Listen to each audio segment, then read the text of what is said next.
Darling, don't lose me. I have an important meeting scheduled for tomorrow morning. The conference is set for 9:30. I hope you can make it. Try not to be late. The client will be there. If we can negotiate with him, we could make a lot of money. Jessica sighed and rolled her eyes with disapproval at her husband. It was always like this. They worked together, yet all the household responsibilities gradually shifted onto her fragile shoulders. Of course, Alex had his share of responsibilities, but male matters are such that they can always be postponed, deferred indefinitely. Go already, the head of the family. Soon you'll forget what your daughter looks like. I'll wake up Valerie now, feed her, take her to school. Then I have a manicure appointment. Hopefully, I'll be at my desk sharp at 9:30. If I happen to be late, don't start without me. Jessica quickly reported to her husband, habitually pecking him on the cheek. Alex hurriedly opened the door, playfully waved to her, and quickly disappeared. Finally, their window sales and installation company, which they had organized a few years ago, began to bear fruit.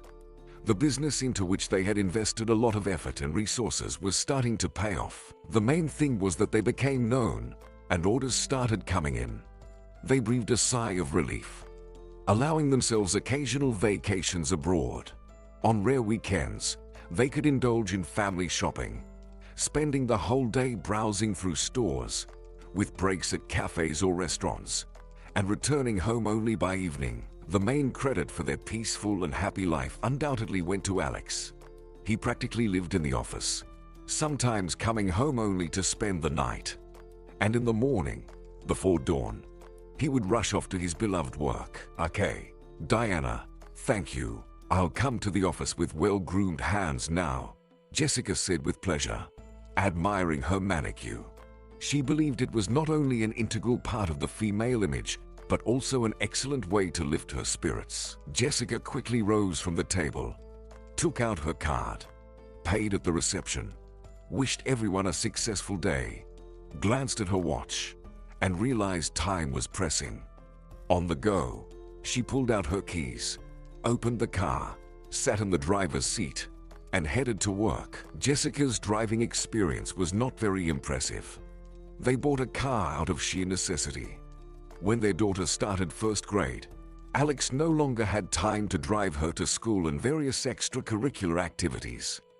It consumed a lot of time. At a family meeting, they decided to send Mom to driving school.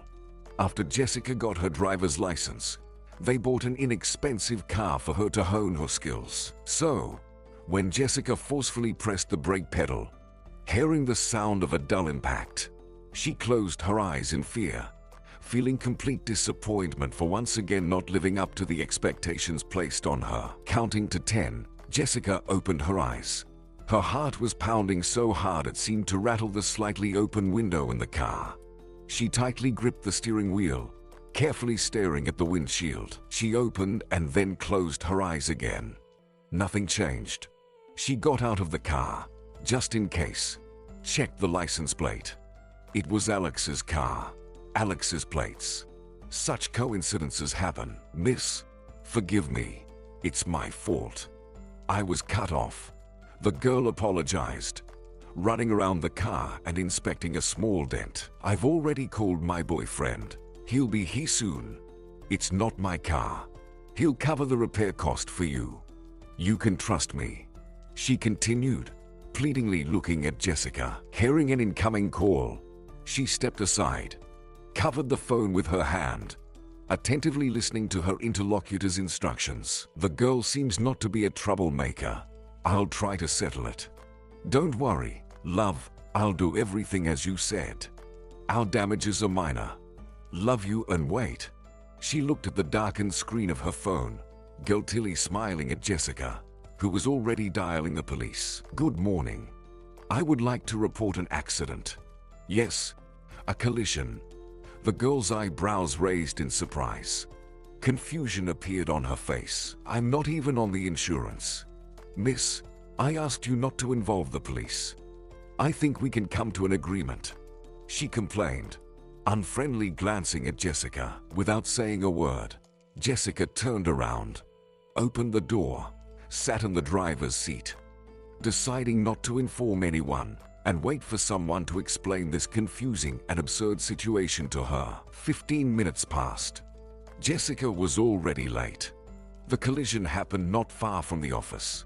If Alex had noticed, he would have already called her and asked where she was. Until today, that was always the case. "Darling, you finally arrived." A fawning voice reached Jessica. "I was in a hurry. I was late for an appointment." And then a car popped up. She continued to chatter. Jessica got out of the car and leaned on the hood, continuing to observe as Alex, ignoring everyone around, comforted his lover. He tenderly held her to his chest, stroking her head. Then he casually inspected his car. "Everything's fine. Don't worry," he said affectionately. Upon hearing his words, the girl buried her face in his chest. "Forgive me, Alex. I forgive you." He finally turned around. Her heart stopped. Jessica hoped that maybe it was a random coincidence, a misunderstanding, a mistake. Alex could have lent his car to a friend or his wife. After all, life presents all kinds of situations. Watching from the sidelines as a completely unfamiliar woman hugged and kissed her husband, calling him beloved as if she had every right to, was unbearable. Jessica bitterly smiled when she saw the change in Alex's face. It instantly paled. The smile disappeared as he realized the gravity of the situation. "Hello, dear. Looks like you were in a hurry for an important meeting today. I hope everything went well for you." She handed him the keys to her car. Alex opened his mouth, as if a fish started greedily inhaling air, trying to gather his thoughts and say something. But apparently, he couldn't find the right words. Silently, he took the keys. "Stay here. I'll go to the meeting. This time, we'll manage without you. And you wait for the police. If you need me, you'll call. Although your girl said that you'll handle everything yourself. Take my car to the auto repair shop. Try to fix your lover's mistakes as soon as possible." Jessica called a taxi, opened the front door of her car, and took out her purse. "Jessica," she finally heard, slightly startled that her husband's voice seemed completely unfamiliar. She didn't even notice when he managed to approach her. He took her elbow, pulled, tried to turn her face towards him, but she forcefully pulled her elbow out of his grip. Turned around. "Miss, why did you suddenly go silent? You've managed to tell me so much about your beloved boyfriend, and now you are standing here calmly watching as he gropes another woman right before your eyes. Interesting love you have." Alex turned his head, looked at his lover with anger and disdain. Their eyes met. She had already opened her mouth, trying to interject, but seeing his displeased face, she didn't even dare to utter a word.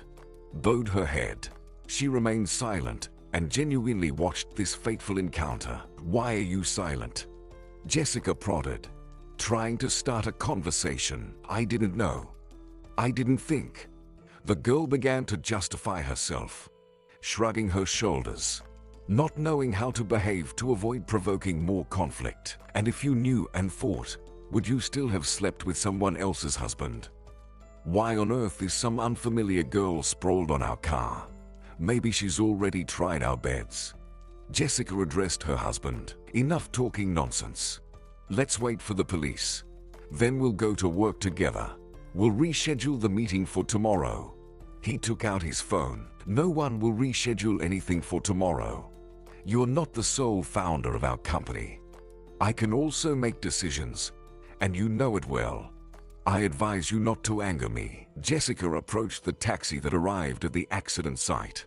She opened the door and sat in the back seat. "Jessica, I'm asking you, don't do anything foolish. Promise me that you'll wait for me, and we'll talk calmly." Alex held the door, trying to persuade her and appeal to reason. "I can't promise anything. Let's go, young man. I'm running late." She addressed the taxi driver, closing the door. Alex frowned, stepped away from the car. Putting his hands in his pockets, He looked around as if searching for a spy who was relentlessly watching him. Finally, he noticed his wife's damaged car. After paying the driver, Jessica got out of the car. She stood on the street for a moment, trying to compose herself, and then confidently walked into the office. "Hello, David. Sorry for the delay. Come into my office." Approaching the office, Jessica called the chief accountant. She asked her to, at all costs, delay the client. Inviting him into her office, Jessica understood perfectly well that nothing good would come out of this conversation, but she decided to at least try. Moreover, David didn't go anywhere and was peacefully chatting with the accountant, sprawled on a chair. "And where is your husband? I understand that all decisions are made only with his consent," David said after some contemplation. "David, I won't deceive you. In general, I want to separate from my husband, take my 50% and soon open my own firm. So Alex may not be able to handle your order." She said everything that was on her mind. "Decided to revenge your husband. Why did you tell me this?" David said after some thought. "I don't want him to get this order. Consider it my revenge." Jessica turned away from the window, trying to cope with her excitement and, at the same time, with the fact that for the first time in her life, she was acting not entirely decently. "I love honest people. Do you want me to make a deal with you?" David clearly liked this woman. There was something special about her. "I do. Your order could solve many of my problems. Divorce, property division. My head is spinning." Jessica raised her chin to hide her vulnerability, smiled, and then laughed more and more, recalling the incident that happened to her on the road. "If we come to an agreement, we might start cooperating. Why not? I have a feeling that we'll find common ground. I'll call you in 3 days. We'll meet, discuss all the details." David stood up, looking at Jessica with an interested gaze. Her eyes sparkled with gratitude for the much-needed friendly support. "Thank you," she said, stopping her laughter, barely holding back from bursting into tears. "I'll call you," he said and left the office. Tears welled up in Jessica's eyes. She fell onto the table and burst into tears, but she recovered quickly. Remembering her recent conversation with the client, she decided that all was not lost. If she could indeed secure this order, Alex would deeply regret his dishonest actions. She was willing to do whatever it took to collaborate with David, even if it meant agreeing to all his conditions just to keep the order away from her husband. Alex managed to reach the office only by lunchtime. Jessica was sitting in her office, accompanied by a lawyer and the chief accountant. Everyone was busy with documents, and no one paid attention to him. "Can I know what's going on here?" Alex inquired. All three of them stopped working, lifting their heads. "Of course, I've decided to separate from you, take my 50%, and open my own firm, so that no one steals my money for their mistresses, and I can sleep peacefully without worrying about my future. Keep working," she addressed the lawyer, continuing to examine the documents spread out before her. "Maybe we should talk first. I invite you to my office. No one will disturb us there." Alex tried to speak calmly, although he was seething with anger inside. "Fine. Let's go talk. Continue," she addressed the others. "I'll be back soon." "What's this drama for? You don't know anything yet, and you've already started dividing the company. Do you realize that if we split, we'll both go bankrupt?" His eyes wandered, his voice trembling. He sat in his place, staring at Jessica as if trying to hammer into her head things they were not ready for. "Are you ready to go bankrupt? Think about our daughter at least. She's innocent. I promise you that this won't happen again. Alice will never appear in our lives again. I had to take this step, again, for our well-being. Alice helped us get a loan. Remember when we were starting? The difficulties we faced. No bank wanted to collaborate with us." Jessica interrupted him before he could finish. "Ah, Alice, finally. I learned her name. I only heard about her wonderful lover and never got a chance to get to know her better. Alex, Let's do without extra words. We'll split everything in half, get a divorce, and then each will go their own way. Jessica interrupted him, not letting him finish. During this time, he managed to come up with so many different excuses that he began to believe them himself. But Jessica had no intention of listening to him. As luck would have it, yesterday Alice's test showed 2 clear lines. She spent the whole evening messing with his head. In the morning, he even had to give her his car so she wouldn't bother him, and she went to see the doctor. If he knew what this would lead to, he would never have agreed to it. Doctor, this is some kind of mistake. The test showed 2 lines for me. I even felt a bit nauseous yesterday. I had a ravenous appetite. Alice spoke in a distressed voice, trying to persuade the doctor that it was some misunderstanding. Tests often make mistakes. I can't help you. I don't see any pregnancy at the moment, the gynecologist confidently said, scrutinizing the monitor and trying to examine something that wasn't there for the second time. I was hoping so much. I'm almost 30, and it's time for me to have a baby. But I can't seem to get pregnant. Alice continued to complain about her fate. She reached into her pocket for a tissue. Lately, she often used paper tissues, which had become her indispensable friend and helper. Previously, Alex used to alleviate her loneliness, and she devoted all her untapped love to him. However, lately, she noticed that Alex was behaving strangely, as if he were afraid of something. She had to take matters into her own hands because she valued the relationship and had no intention of letting go of her beloved. When she found out that she was finally pregnant, she thought she had caught luck by the tail. The whole evening, she called him, sent photos of the test, and even of her still flat belly. She immediately scheduled a doctor's appointment, demanding that they go to the clinic together. However, he had a business meeting scheduled for that time. It was evident that Alex didn't particularly share her joy. He tried to explain that he was married, and he already had a daughter. Under pressure, he eventually gave in and kindly allowed her to go to the doctor by herself in his car. In her mind, Alice already envisioned coming to Alex at work, caressing her slightly rounded belly, his wife crying, having a hysterical fit. Naturally, Alex choosing Alice. But things turned out differently. Alice left the doctor's office and texted Alex that he would soon become a father. Jessica, you understand that we can't do without each other. I admit I'm guilty, but if we split the business, it will be very tough for both of us. We might have to close everything and work elsewhere. Before dividing the business, think carefully, Alex desperately pleaded, presenting various arguments and examples from their family life. He just wanted his wife to reconsider. He tried to convey that he loves only her and can't imagine his future without his beloved girls. The affair on the side means nothing to him. Observing his wife's clear, coordinated actions, he realized that this was the end he had always feared so desperately. It couldn't go on like this, and he was ready to break up with Alice now, even though she was pregnant. Alex, if you've counted everything, consider that I've listened to you. I understand everything perfectly, but even for the sake of our joint business, I'm not ready to compromise. Jessica looked at him for a few minutes, trying to digest what was happening between them. Then, recalling, she said, "The chief accountant and the lawyer stay with me. I didn't lure them away.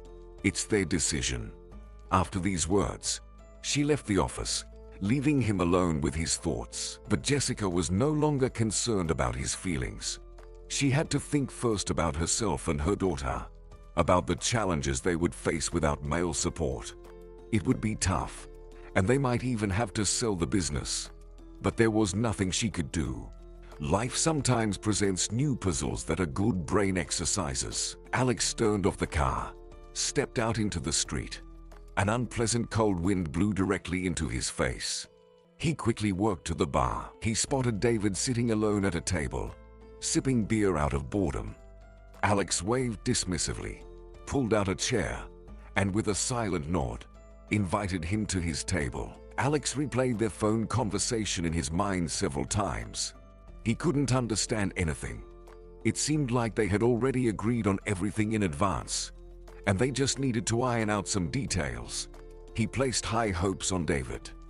If everything went as planned, he might be able to reach Jessica, giving her a third of the order, as he wouldn't be able to handle it alone. Could be the first decisive step towards reconciliation. But the conversation didn't go as planned. Upon hearing from David that he would collaborate with Jessica and that they had already settled everything, Alex became furious.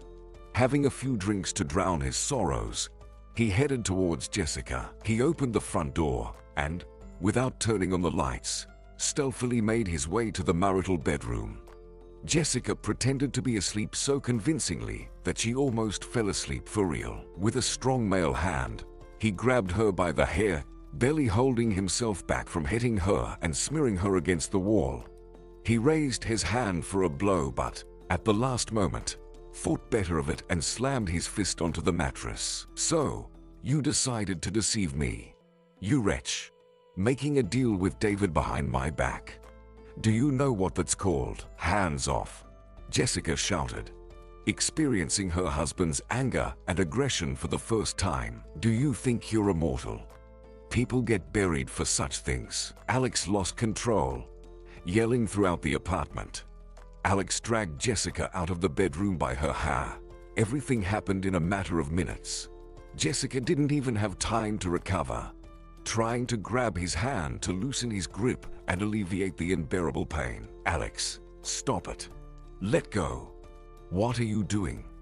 Jessica tried not to scream to avoid scaring their daughter, but Alex didn't hear her. The words of David resonated clearly in his mind, stating that he wouldn't collaborate with him. Without much thought, Alex opened the front door and threw Jessica into the hallway. "Alex, let me go. Don't do something you'll regret later." Barefoot, in a nightgown, Jessica tried to reach out to her husband. Alex slammed the door in front of her. Jessica tried to reason with him, knocking and calling, but no one intended to open. Having kicked his wife out into the corridor, Alex, fully dressed, collapsed onto the marital bed, automatically turning his head when the knocks and ringing at the door abruptly ceased. Suppressing the urge to go back and open the door, he closed his eyes for a few seconds, desperately grabbing his head. Thoughts exploded in his inflamed mind over the past few days. He wanted to brush them away, forget, and peacefully fall asleep. To wake up and forget about past failures, losses, and disappointments. To start believing in himself, in his abilities, and that everything would work out. With eyes widened in horror, Jessica stared at the closed door, trying to understand why this happened to her. Finding herself in the cold hallway, almost without clothes, barefoot, not knowing what to do next. Wiping away tears with her hand, Jessica tried to calm her shaken nerves. Her throat was dry. Asking to go back home was not an option. It was scary. Who knows what a drunk person might do? People say that if a husband hits once, he will repeat it multiple times. Taking a deep breath, Jessica called the neighbors. There were noises behind the door, but no one opened. Jessica called again. "Jessica, what happened?" Squinting from the light, the neighbor opened the front door. Glancing her up and down, he immediately realized that she didn't come for a casual visit. "Come on. Why barefoot? You're shivering. Where's Alex?" Out of shame, Jessica covered her face with her hands. She was trembling from the cold, or perhaps from nerves. Removing her hands from her face, she wiped away tears with her palms and spoke. "Please help. My husband kicked me out of the house. He came home drunk. Our child is still inside. He won't open, and I don't know what to do." Listening to her incoherent speech, the man frowned. For a few minutes, he just looked at her, silent and unresponsive, still not believing what was happening. "Come on. Why are you standing there?" He finally snapped out of it. "Wake up, Janet. Let her make you some hot tea. I'll go to your place. I'll try to talk to Alex." Janet, hearing the noise, threw on a robe and came out of the bedroom. Seeing her tearful neighbor, She sat her down in a chair and covered her with a blanket. Just 10 minutes later, a frightened Valerie rushed into the apartment. "Mom, why aren't you home? I woke up because someone was knocking on the door. I wanted to open it, but Dad didn't allow it. He said it was hooligans." Valerie, with scared eyes, approached her mother, hugged her, and rested her head on her shoulder. "Mom, let's go home. It's late. I want to sleep. Please, don't argue with Dad," she pleaded. The front door opened. A neighbor entered the apartment, followed by Alex. Jessica immediately turned away. It was painful and repulsive to look at the person who heartlessly dragged her by her hair. "Jessica, let's go home. I won't touch you anymore. I'm sorry. I don't know what came over me." Jessica didn't even turn her head. His voice seemed insincere and disgustingly unpleasant. She wanted to be rude, to express everything she thought about him. Now that the neighbors were aware of their relationship, she could say anything in front of them. No one would be surprised anymore. However, the faces of the neighbors reflected sadness, melancholy, and sorrow. It was evident that they were fed up with other people's family quarrels. They were tired and just wanted to sleep.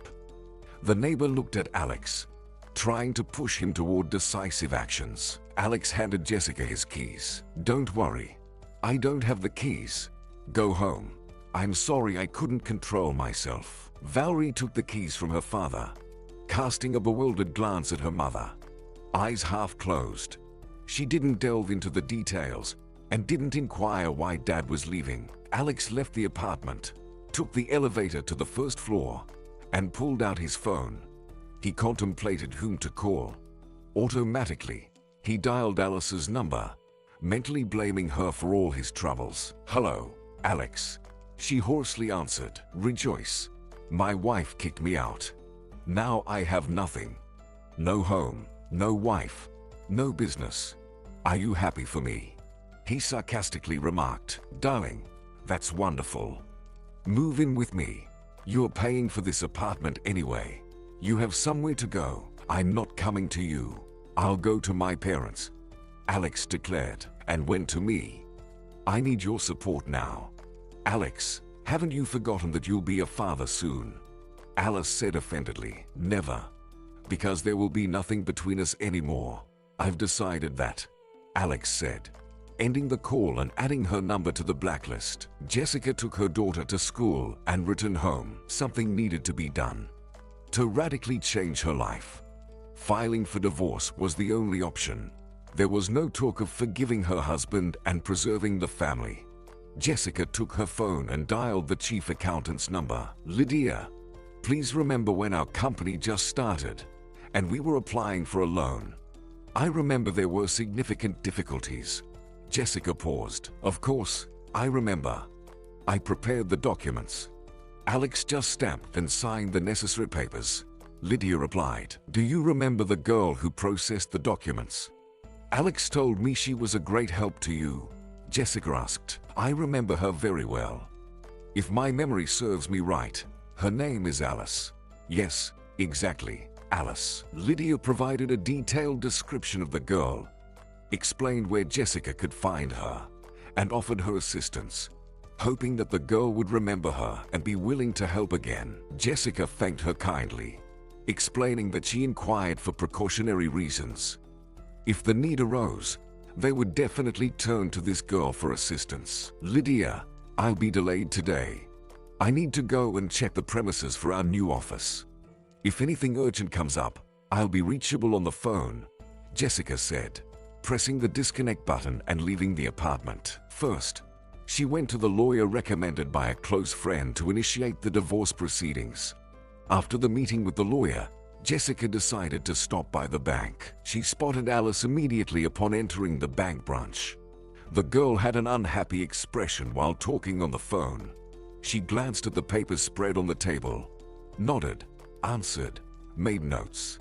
Taking a ticket, Jessica walked directly to her and ostentatiously sat down across from her. "Hello, Alice." Apparently, Jessica's expression was such that the girl nearly dropped the phone in surprise. However, she quickly tried to recover from her panic. looking around to assess what was happening and to take advantage of the situation if necessary. Why did you come to my workplace? Do you want to create a scandal and disgrace me? She whispered. Don't worry. I have no intention of quarreling with you. I won't disgrace you either. Work peacefully. No one will find out that you invaded my bed. I came to you for a different reason.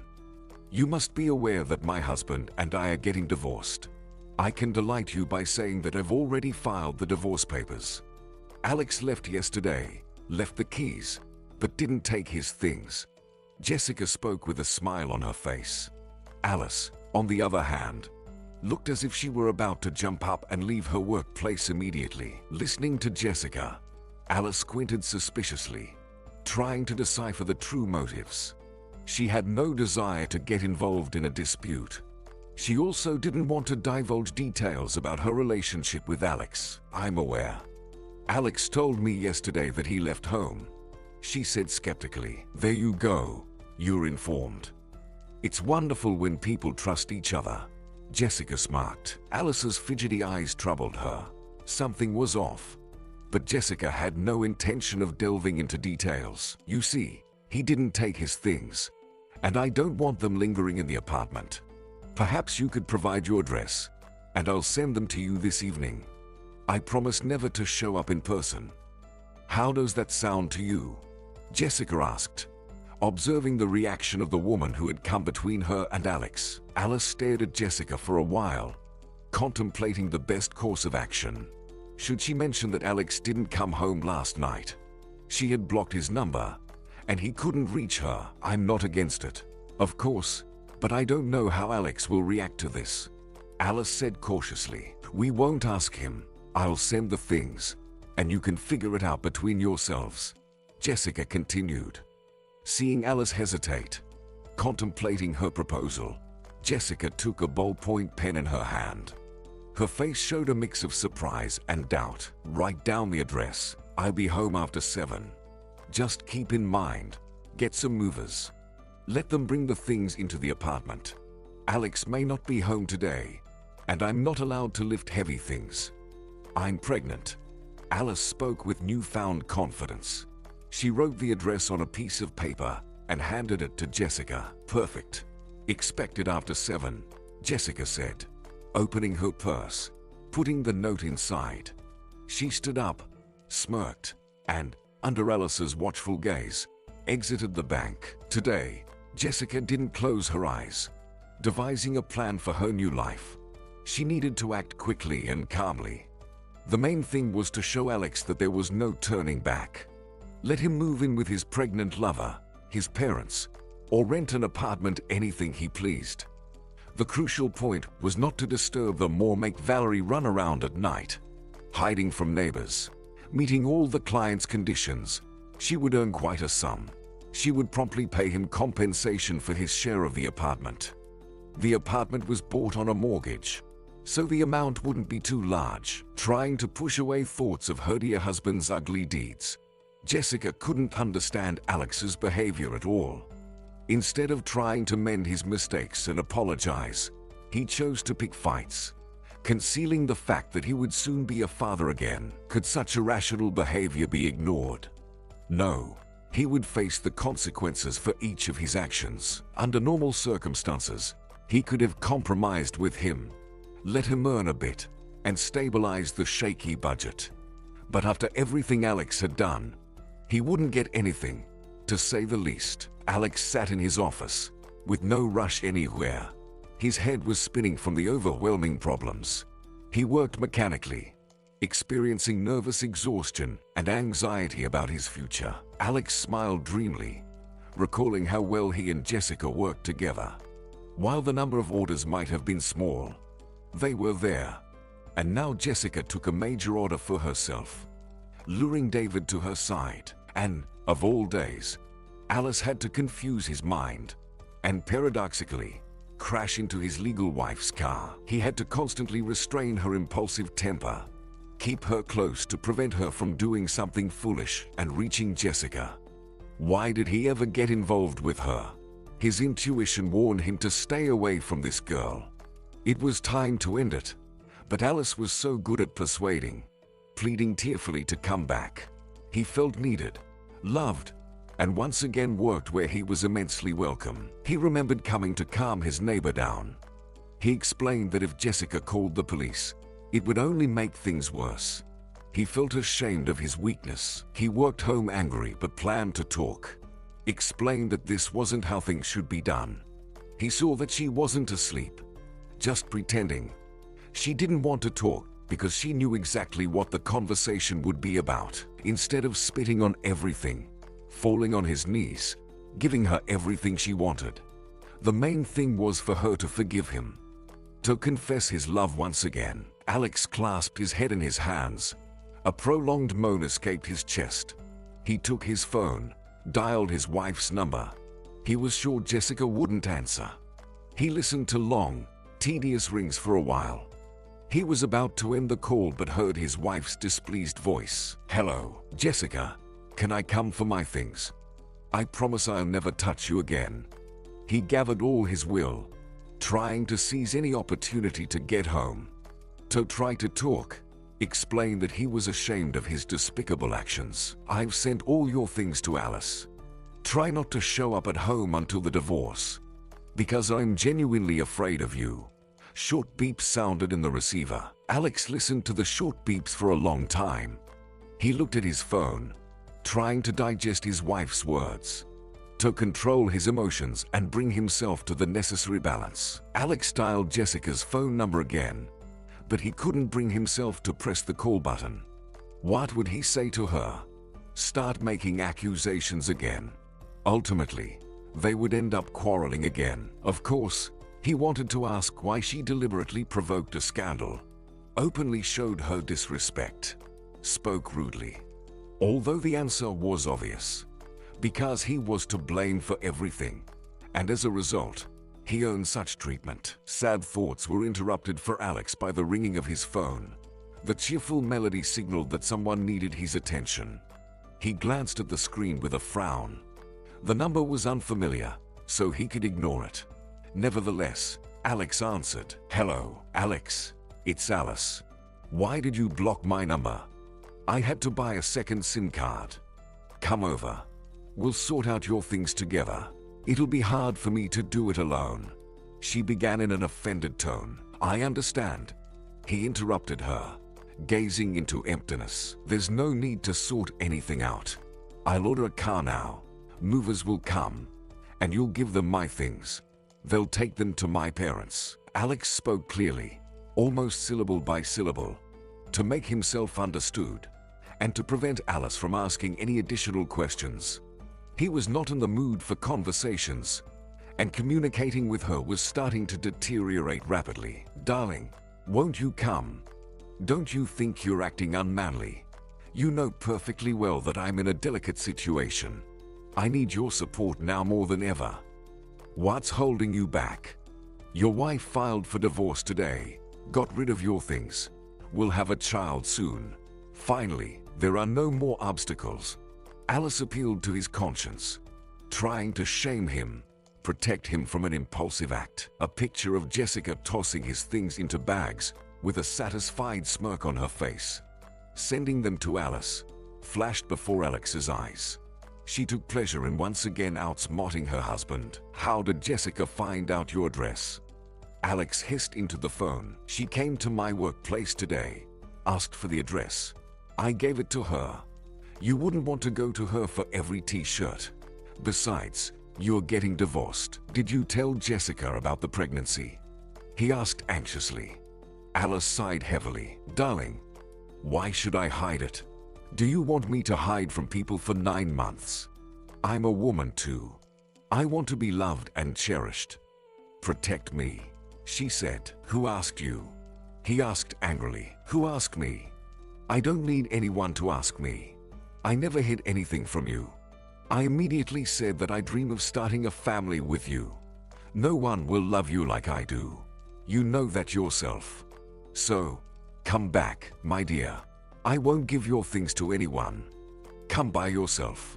We have things to discuss." Alice fell silent, trying to find words that Alex had unquestioningly accepted not so long ago, believed in, found time for in his tight schedule, and rushed to her. Something had broken inside him now.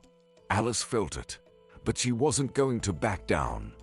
No matter how many times Alex tried to break up, he couldn't resist her pressure. "Alex, I'm waiting for you. What would you like to eat, darling?" Silence hung in the receiver again. Alex frowned, realizing that the conversation needed to end. "Alice, movers will come. Take my things. I've said everything. Try to disobey me." Pressing the disconnect button, Alex casually dropped the handset. He decided not to bother now about how he would justify himself to his parents today. Seeing their surprised eyes after he started unpacking his things. "Mom, where are Dad's things?" Valerie opened the closet, carefully examining the empty shelves, trying to find any reminder of her father. Jessica sighed heavily.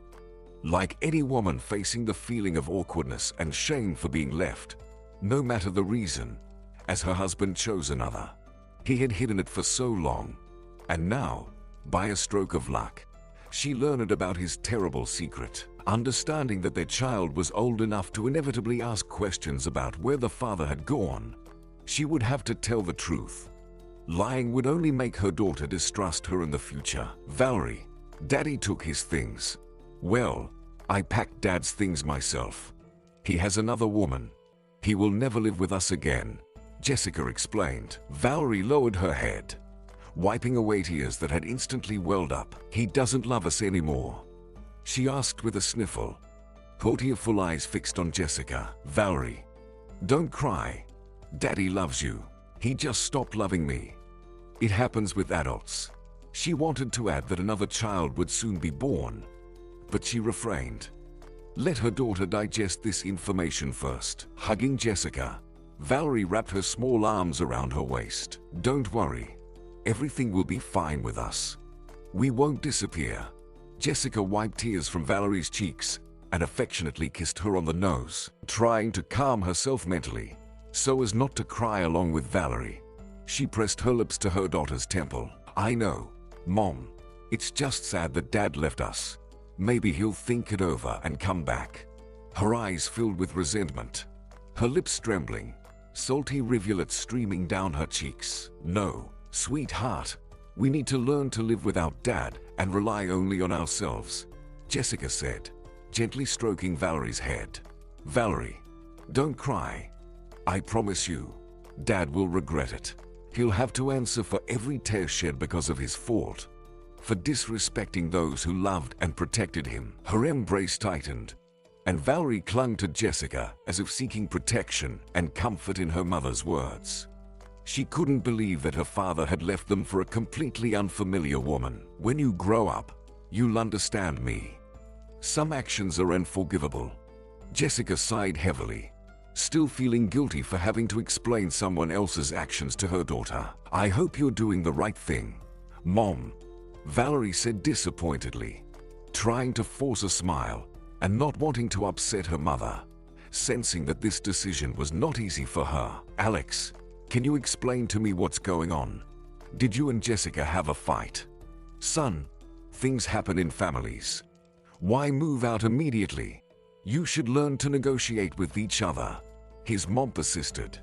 She never interfered in his family life, fully trusting Jessica. Although sometimes she didn't understand her, she tried not to meddle in what was not her business, believing that her son was lucky with his wife. The house was always clean, and Alex never complained about his wife. Their granddaughter studied well, and they rarely burdened him with their problems. Jessica filed for divorce. Alex mumbled, avoiding eye contact, hiding his eyes from shame. "What happened? Everything was fine with you. Just started to live. Opened a business. Live and be happy." Monica couldn't calm down. "Mom, it's very complicated. In short, I cheated on my wife. Jessica figured it out, threw me out of the house, filed for divorce." Alex briefly outlined the situation to talk about raising his hand to his wife, the pregnant mistress, The financial ruin, it disgusted him even thinking about it. He decided to hold back from telling his mother immediately. She wouldn't understand. She would only escalate the situation. With a heavy sigh, he continued, "I'll stay with you. We'll see how it goes from there. Hopefully, Jessica will cool down." "Alex, are you out of your mind? Where did the mistress come from? What were you lacking?" His mother's gaze held so much pain and judgment that Alex felt uneasy. "Mom, you don't plan for mistresses. It just happens unexpectedly. Then they quickly become a burden, and getting them off your back becomes increasingly difficult each day. Because one fine day, she announces that she's pregnant." "Your mistress is pregnant?" Monica asked after a moment of reflection, hoping that she had misheard or misunderstood her son. "Yes, I didn't expect this from you. Where is your pregnant mistress? Why haven't you moved in with her if it's so serious between you?" She asked indifferently, trying to figure out a situation she didn't fully understand. "I don't want to live with her. She's not my woman. I don't know why I went to her. I turned away from her in a moment. I should have broken up with her a long time ago. Kept delaying it.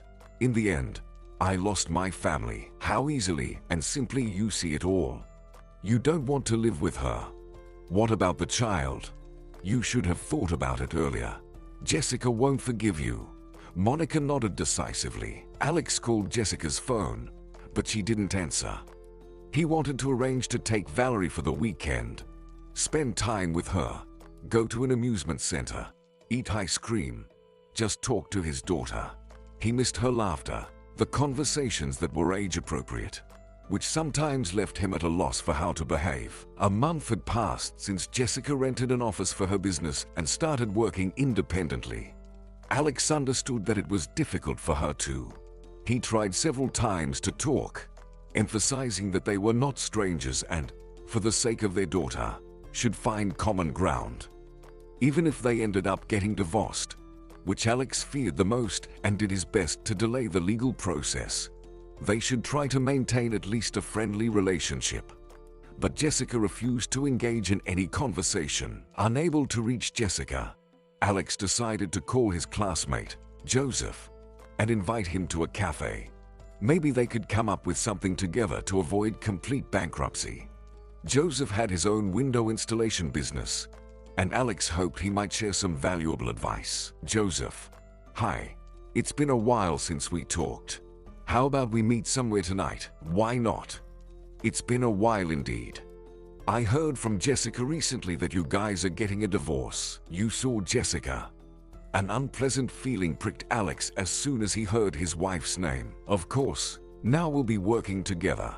She got a big contract, but she can't handle it alone. She offered me a 30% share." Joseph continued speaking, but Alex had stopped listening. He closed his eyes and burst into laughter. Each word felt like a sharp slap to the face. It was unbearable to think that not only was he unloved, but now he was also hated.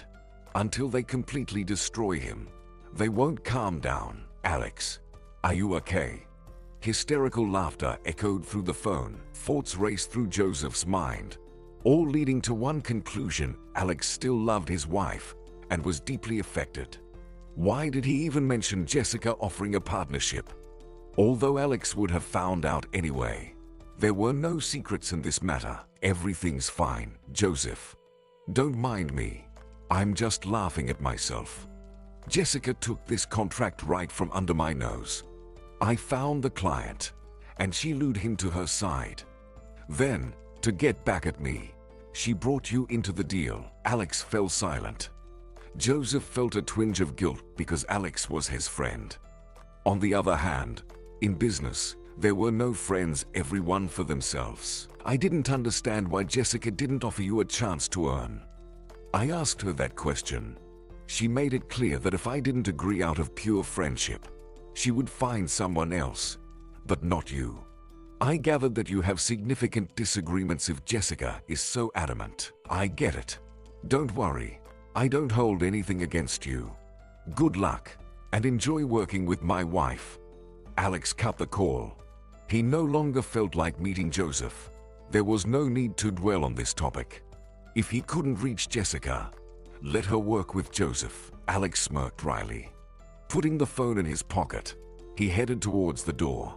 He sat in the car for about 30 minutes, just staring at the windshield, observing passers-by rushing to escape the cold wind. People hurried somewhere, wrapped their faces against the wind. Not long ago, he never had enough time. The second hand seemed to run in circles faster than usual. Now, time was abundant. Do what you want, how you want. No need to justify yourself to anyone or adapt to anyone. A familiar melody played, and Alex took out his ringing phone from his pocket. It was Alice calling. The number was unfamiliar, but Alex guessed she had gotten a new SIM card. "Hello," he answered. "Alex, what's going on? Why are you behaving so irresponsibly?" A hurt voice echoed through the phone. "I'm actually working," he calmly replied. After a couple of sentences, Alice transitioned to tears.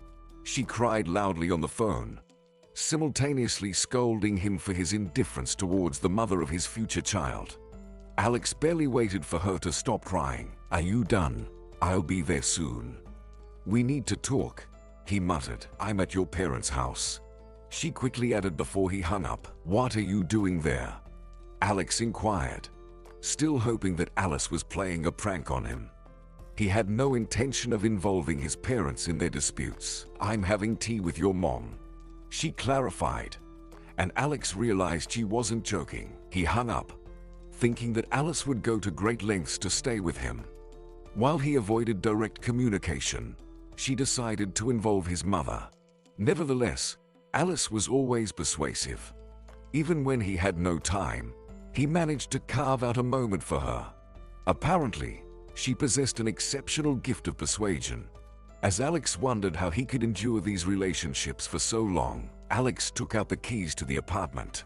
In the hallway, he immediately spotted familiar women's shoes, undoubtedly belonging to Alice. He removed his shoes and, bypassing the bathroom, headed straight to the kitchen. Alice sat at the table, chatting amicably with his mother. She looked confident, a satisfied smirk on her lips that vanished as soon as she saw Alex. "What are you doing here?" he asked angrily, still not believing his eyes. "Alice has come to live with us. She has a negative rhesus factor, and doctors recommend giving birth," his displeased mother's voice explained. She attempted to briefly explain everything so that Alex wouldn't ask unnecessary questions. Monica clearly wasn't thrilled with this news. She stood up, looked at her son, desperately trying to silently express her negative emotions. "I think you two should talk privately. I won't bother you," she added. Alex nodded silently, and Alice smiled approvingly, attempting to make a good impression on her future mother-in-law. "I'm warning you. If you bring your things here, I'll throw them off the balcony. You've been warned," Alex said as soon as his mother left the kitchen, firmly closing the door behind her. "Alex, stop it. I'm not afraid of you, and you know it. We're having a baby together." Alice hesitated for a moment. She got so carried away that she began to believe in her non-existent pregnancy. Her eyes darted around, her palms sweaty, but in a few seconds, she managed to gather herself. "My lease agreement for the apartment ends tomorrow, so we're going to my place now. I've already packed everything. Why spend money on rent? Let's live with your mom. Once we get divorced, we'll buy our own apartment, do renovations, and move in right away before the baby is born." She spoke with a slightly trembling voice, as if not wanting to miss her chance for happiness and not wasting time on contemplation. "Get out of here.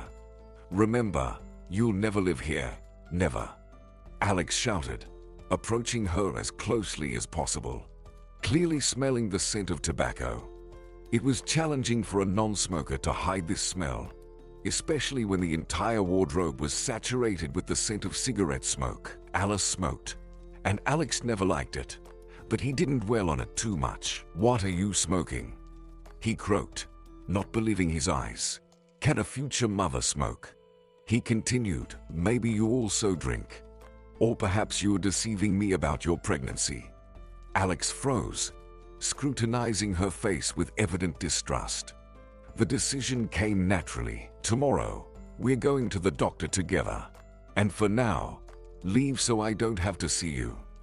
Alex gestured towards the exit. Alex stood silently, watching as Alice rushed out of the kitchen. He only relaxed when he heard the loud slam of the front door. Monica entered the kitchen, holding a basin of freshly laundered clothes.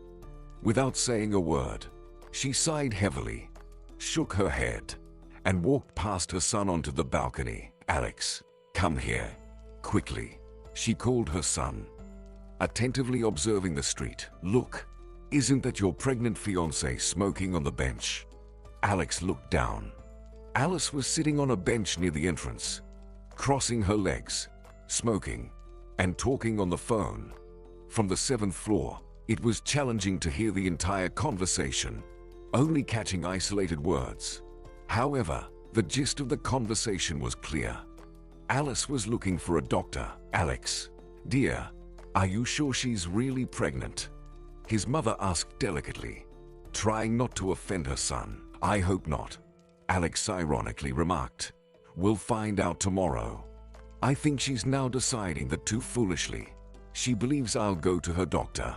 Tomorrow, I'll schedule her in a private clinic, and I'll go with her to the appointment to prevent her from doing anything behind my back. He turned away, trying not to look at Alice, but his eyes kept returning to the red jacket. Together with his mother, they observed as she declined the call, extinguished the cigarette, took out another from the pack, and dialed someone else's number. Monica had already hung the laundry, placed the empty basin on the windowsill, and looked down again. She stayed silent, not rushing to speak.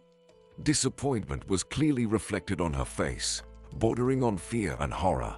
She still didn't know where all this would lead, so she was preparing for the worst. Since morning, Alex started calling private clinics, scheduling an evening appointment.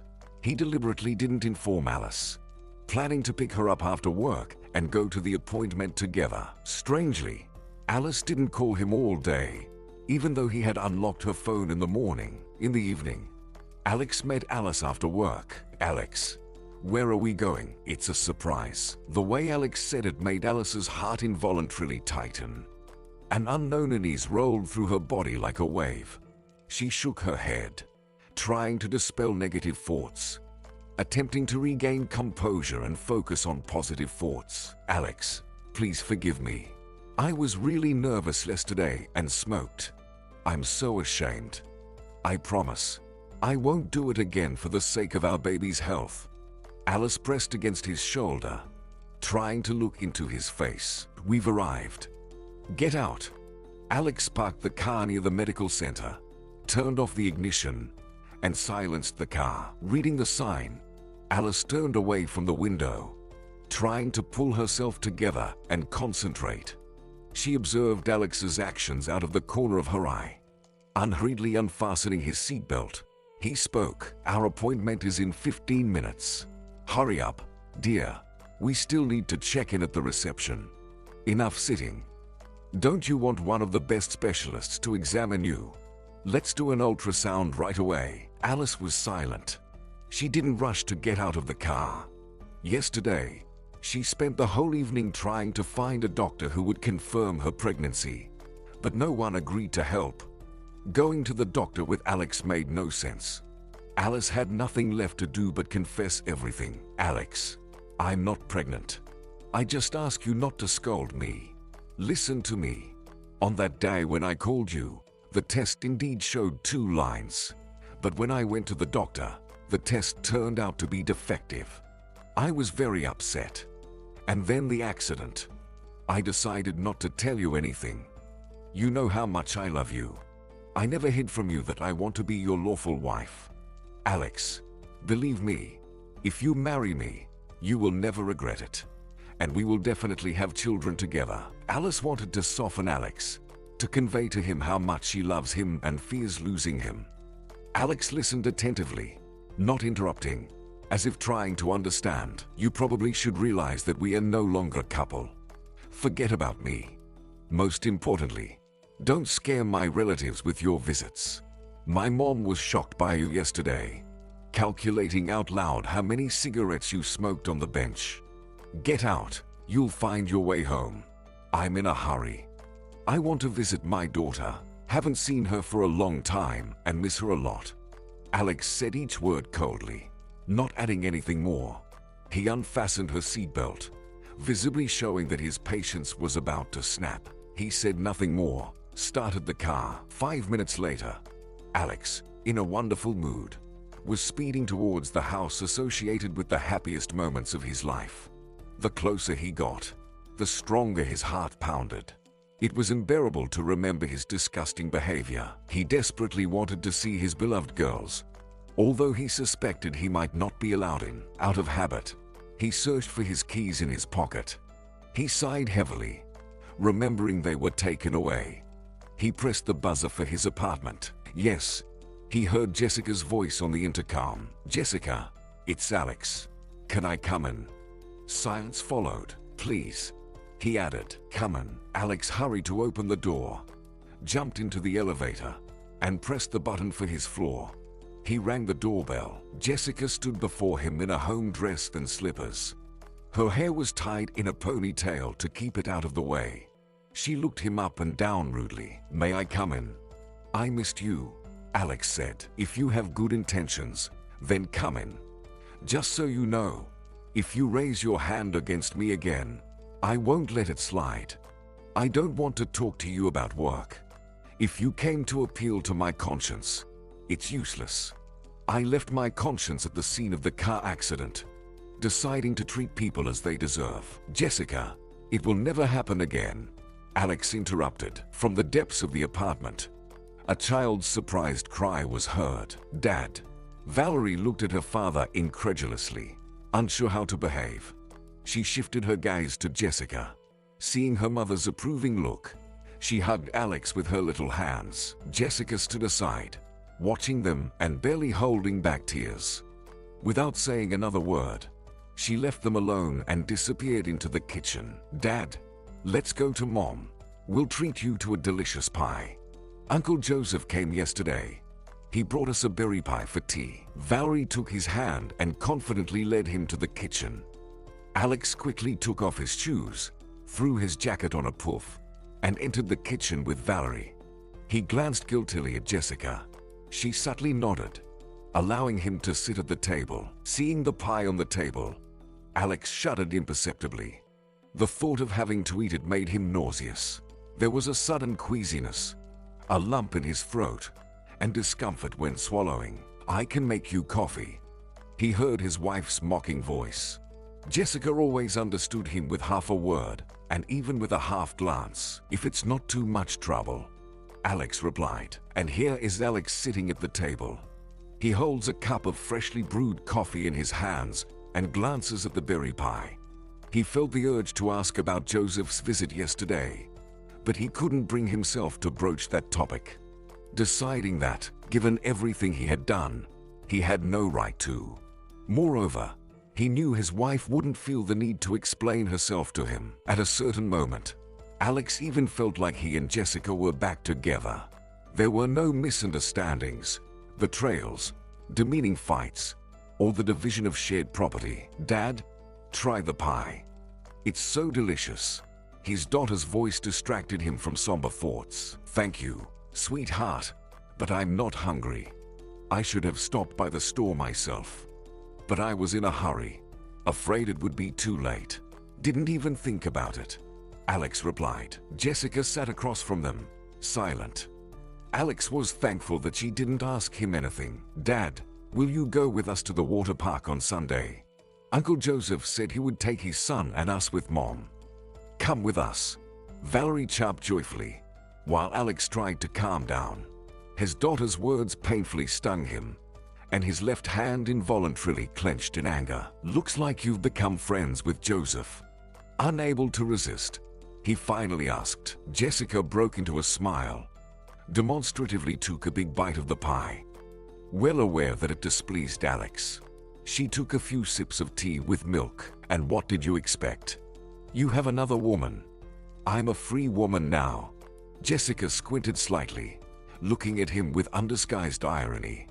She wanted to continue but glanced at her daughter and decided to hold back. "Dad, did you really stop loving Mom? Mom said that we would now live separately with you. You have another wife."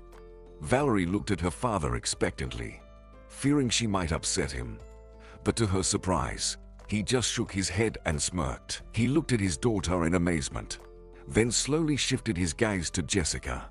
With her arms crossed over her chest, she stared at him directly, just like Valerie, waiting for a detailed response. The memories of how he had treated her badly still bothered her. Pretending to be a loving husband while maintaining his affair. "No, Valerie, it's not true. I have no one else but you. I love Mom very much." Alex stumbled, noticing Jessica's scoff. She didn't believe a single word he said. And was it worth trusting someone who had betrayed her for 2 years? "Valerie, don't trust anyone. Go play in your room. Mom and I need to talk." His daughter sighed heavily. However, she nodded approvingly, got up from her chair, and obediently left without finishing her tea. "Jessica, why do you do this? Why do you tell our daughter such things? There's no need to mention another woman, especially since Alice and I broke up. I have no one. After that car accident, I never saw her again, blocked her number. As soon as everything came out, I turned away from her. I don't want to see or hear from her." Alex carefully chose his words, afraid of saying something wrong and unintentionally hurting Jessica. He hoped she would believe him and replace her anger with mercy. "Alex, enough with the lies. How much longer? Yesterday, Alice sent me a photo on WhatsApp of your mom having tea with jam together." She smirked. Listening to his false justifications about feelings became simply amusing. Jessica purposely didn't block Alice's phone number. "Jessica." Alex fell silent. He was furious. It was shameful to look his wife in the eyes. Why did his mom take pity and let Alice into the house? Who didn't miss the chance to take a selfie? Alex shook his head, ran his hands through his hair, and began to tell the story from the very beginning. How she had called him, how she deceived him. He described how he took her to the doctor today and then went straight to them, because he just had to see his beloved girls. Jessica listened attentively. At some point, she wanted to stop him, to explain that it's enough. It's over. It doesn't concern her anymore. Now each of them has their own path. Their marriage fell apart. Alex ruined everything himself, and now he wants her to believe him. "Alex, go home. If it's so important to you, I'll pretend to believe you. But the truth is, no one needs it anymore," she said without hiding her disgust, and continued, "Yes, I really enjoy working with Joseph. I'll go further. I like him as a man. Every day more and more. I find him interesting. Yesterday he came to me not just because. Now he has a big order for glazing balconies and lodges. We'll be working on this project together." Jessica understood perfectly well that her words were painful and harsh, but she had no intention of pitying him. She knew that things at the company were not going well. He had no orders. So, she tried to hit him harder with her words, making him understand the consequences of betraying someone close. "Congratulations. I'm happy for you," he barely managed to say, trying not to show his heart. "Really?" Jessica chuckled. Then, raising her eyebrows in surprise, she began to laugh. "Don't laugh. I genuinely am happy for you," Alex explained, ignoring her mockery, pretending that her words didn't affect him at all. In reality, he now simply hated Joseph. "In another month or two, I'll probably be selling my business. Nothing is working out for me. It was much more interesting working with you." Alex swallowed loudly. It was uncomfortable to complain, but since they were having a night of revelations, why not be brutally honest? "If I decide to sell the company, I'll offer it to you first. I don't want it to fall into someone else's hands. We've invested so much into it together," he continued, taking a sip of his now cold coffee. quickly glancing at his wife. I think in 2 months, I'll be able to buy it from you. I hope we can agree on the price, Jessica said thoughtfully, estimating her income and expenses in her mind. Alex just nodded, smiled faintly at something of his own, ran his hand through his hair again, and looked at Jessica with sadness. Sounds good. Will you hire me at work? He unexpectedly asked, looking straight into her eyes. I don't want to work for anyone else, but I'd gladly work for you. You won't get any special treatment. I'll treat you like everyone else. You know me. I'm a strict boss, Jessica replied. Jessica, will you really hire me? Alex looked at his wife. Jessica remained silent.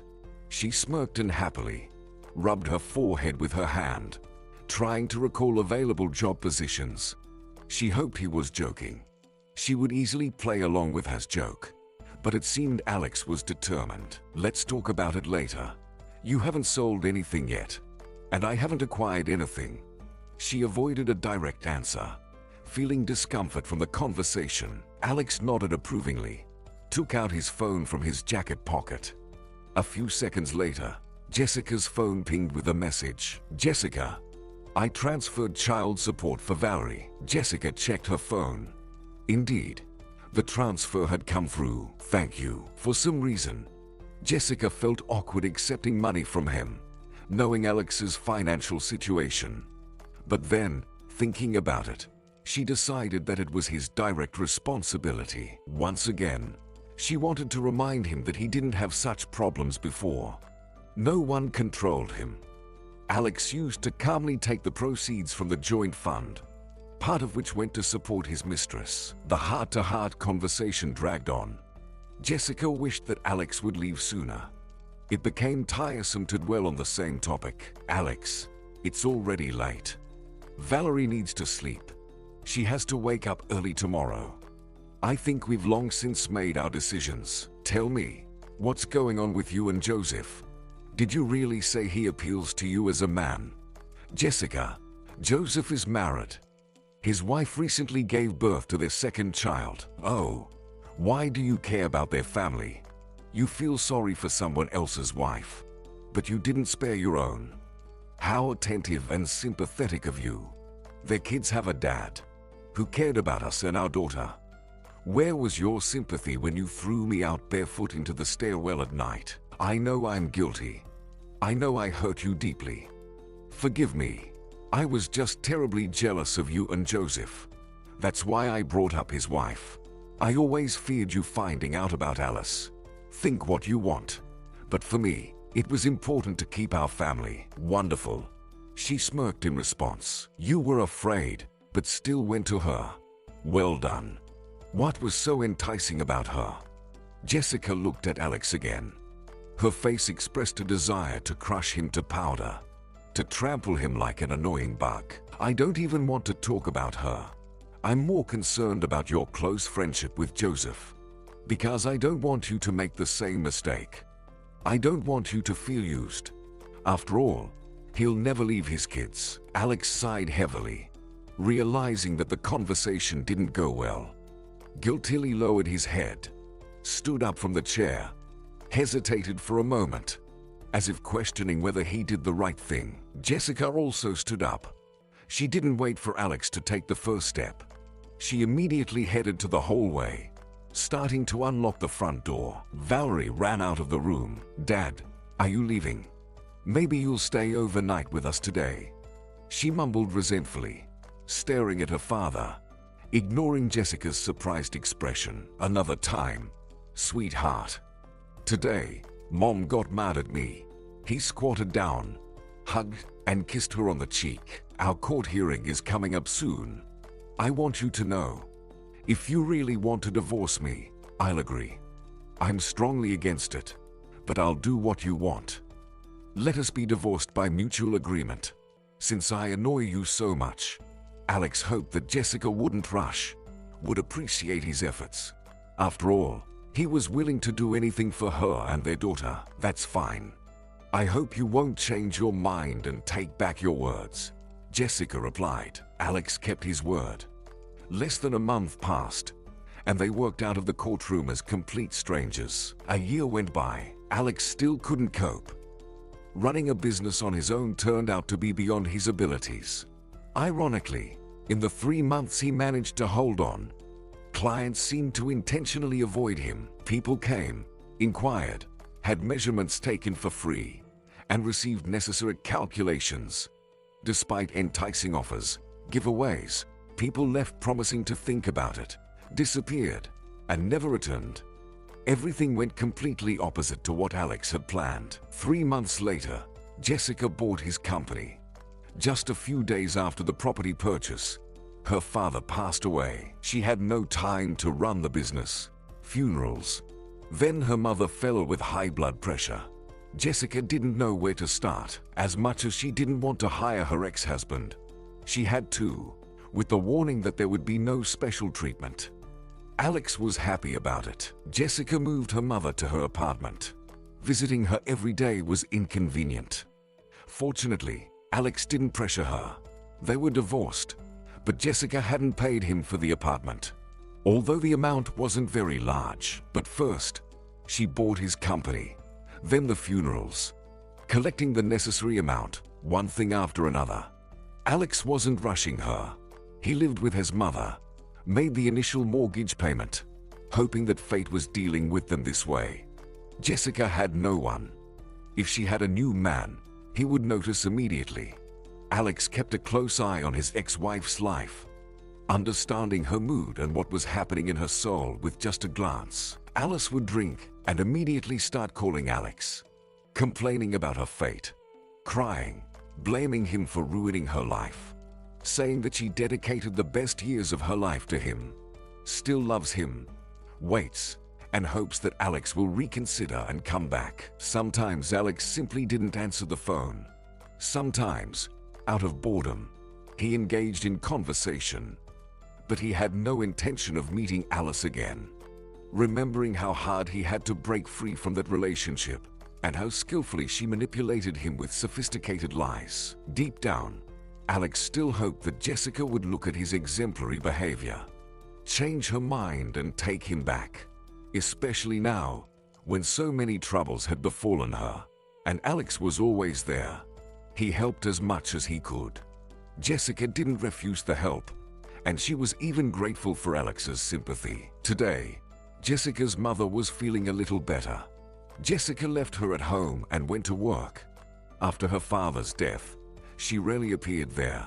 Alex handled all the questions. "Hello." Jessica answered the incoming call. It was David.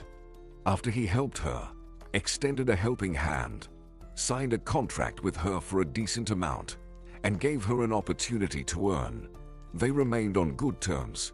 Jessica liked David. They would occasionally cross paths, but their relationship never went beyond friendship. Jessica always knew he had a family and children, and she had no intention of depriving his children of a father. "Hello, Jessica. Yesterday, I accidentally ran into your ex-husband. He told me that your mom is not well. If you want, I can arrange it. Let's admit your mom to the hospital. They'll take care of her there." "Thank you. That would be nice. Mom has been falling apart since my father's death." Jessica was pleased that David never forgot about her. Over the past year, he had helped her a couple of times with small orders. And now, once again, he extended a helping hand in a difficult moment. "Agreed. We can admit your mom tomorrow. How do you feel about that?" Jessica liked that David always spoke directly, without any evasive maneuvers. Concrete and strictly business. She was taken aback by the speed of it all. "I'll send you the coordinates of a good doctor right away. Call him, and you'll settle everything. He's already aware of the situation. Just mention your last name and say it's from me." David calmly continued, putting Jessica in an awkward position. Jessica tried to minimize her interactions with David because she could never understand what was going on in his mind. Sometimes she caught him looking at her thoughtfully. It seemed to her that he liked her, and that's why David always offered a helping hand. "The medical center is excellent. Give them a call. Don't delay it. I hope they'll help your mom." David quickly hung up before Jessica could even thank him. 5 minutes later, a message arrived. She immediately dialed the doctor's phone number and arranged a meeting. "Hello," Jessica greeted as she entered the office. A man in a white coat was sitting at the desk, attentively examining something on the monitor. Jessica even thought the doctor hadn't heard someone entering the room. "Hello, I'm Jessica," she repeated, more assertively this time. "Come in. Have a seat." The doctor finally tore his gaze from the monitor, slowly shifting his attention. Jessica involuntarily sank into the chair, vividly recalling that all too familiar face. A year ago, this young man had placed an order with them. One window was installed poorly. He came to Jessica several times, expressing his regret for choosing their company. In the end, they provided him with another new window. The collaboration left an unpleasant aftertaste. "Hello," Jessica stammered, hoping he wouldn't recognize her. She really didn't want to revisit that unpleasant incident and the scandal with him. "Hello. I never thought we'd meet again." He smiled. "I hope you don't have any more complaints about me." Jessica began to justify herself. "Everything's fine. Although we had to argue with you for a long time." "Well, sorry," the young man said, smiling again, reminding them once more that their work wasn't perfect. "Unfortunately, it happens. No one is immune to mistakes." Jessica was already regretting coming to the appointment. In her thoughts, she considered refusing the help and leaving the office as soon as possible. "My name is Martin. I'll be treating your mom, so don't rush to leave my office." Martin kept his word. He admitted his mom to the hospital. At first, he and Jessica communicated strictly over the phone and focused on business matters.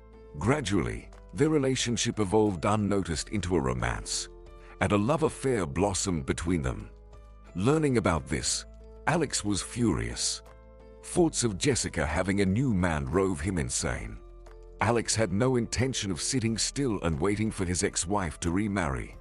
He planned to take action, although he wasn't sure how. He might even involve Alice in his plan. This experienced seductress could quickly discredit him in Jessica's eyes. However, Alex was certain that this romance wouldn't have a happy ending, even though he didn't show his concern externally. He tried to keep himself composed, smiled, shook hands with Martin, all the while plotting his revenge. Martin had been dating Jessica for 2 months. He liked everything about her. Martin got along well with Valerie.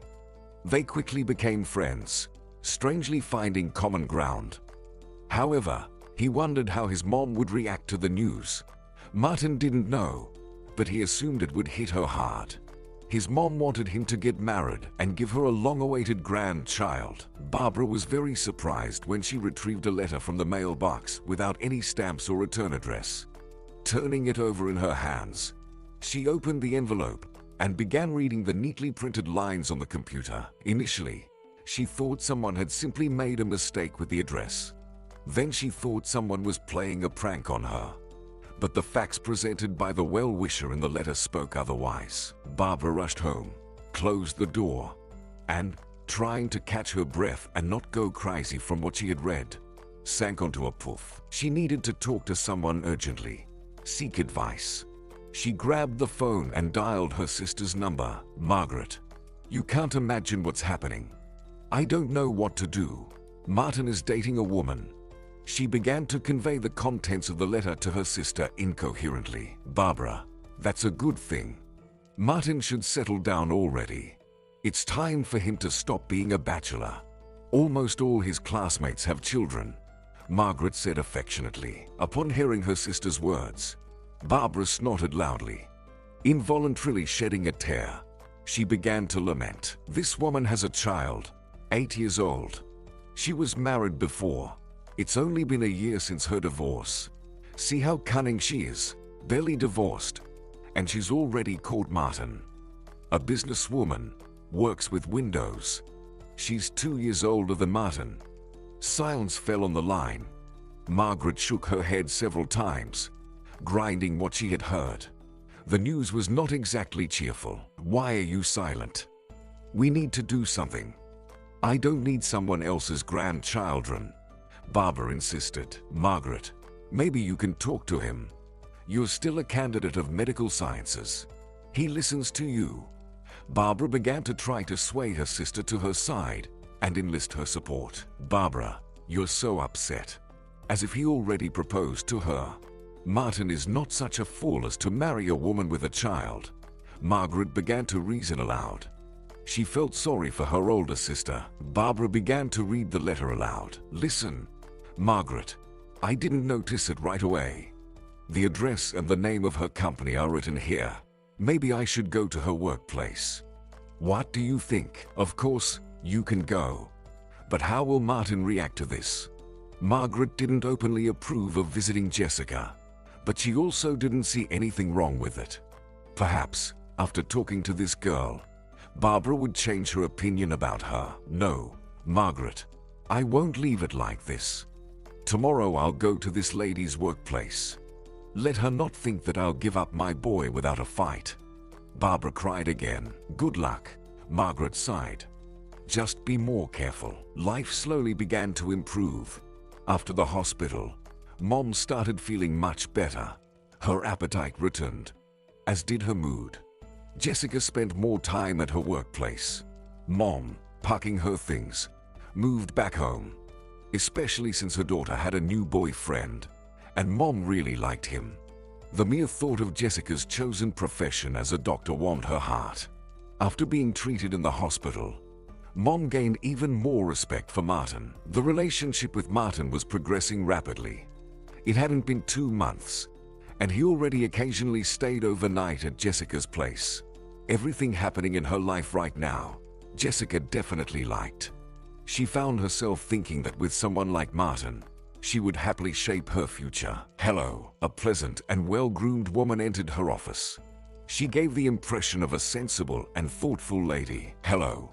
Come in, Jessica said. Jessica was accustomed to customers coming to her, often some with gratitude, some with complaints about the quality of the work done. I'm Martin's mom. Jessica looked at the woman again.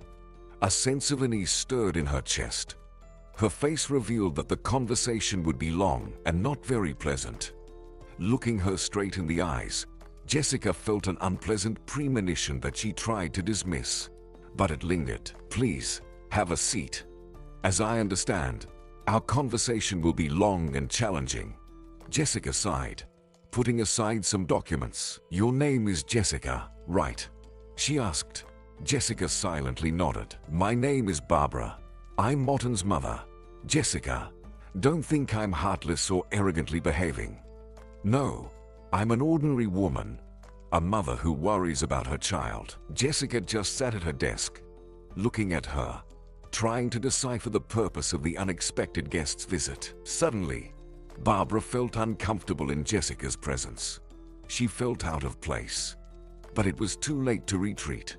She had hardly slept all night, rehearsing her speech, thinking about how best to explain her sudden appearance so that they would understand her as a mother who cares about her only son's future. You're probably aware that I'm a mother too. I have a daughter who is 8 years old. So you can speak frankly and to the point. I hope we'll understand each other. Jessica had no intention of hiding anything. She tried to speak briefly but clearly. Were you married?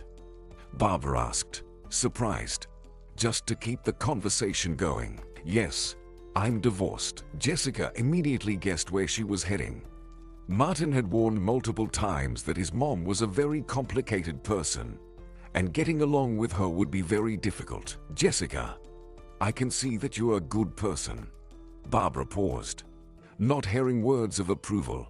She continued, I absolutely don't want to offend you, but I would prefer my son not to be involved with such an experienced and mature woman, especially one who's divorced and raising such a grown-up daughter. Martin is still young.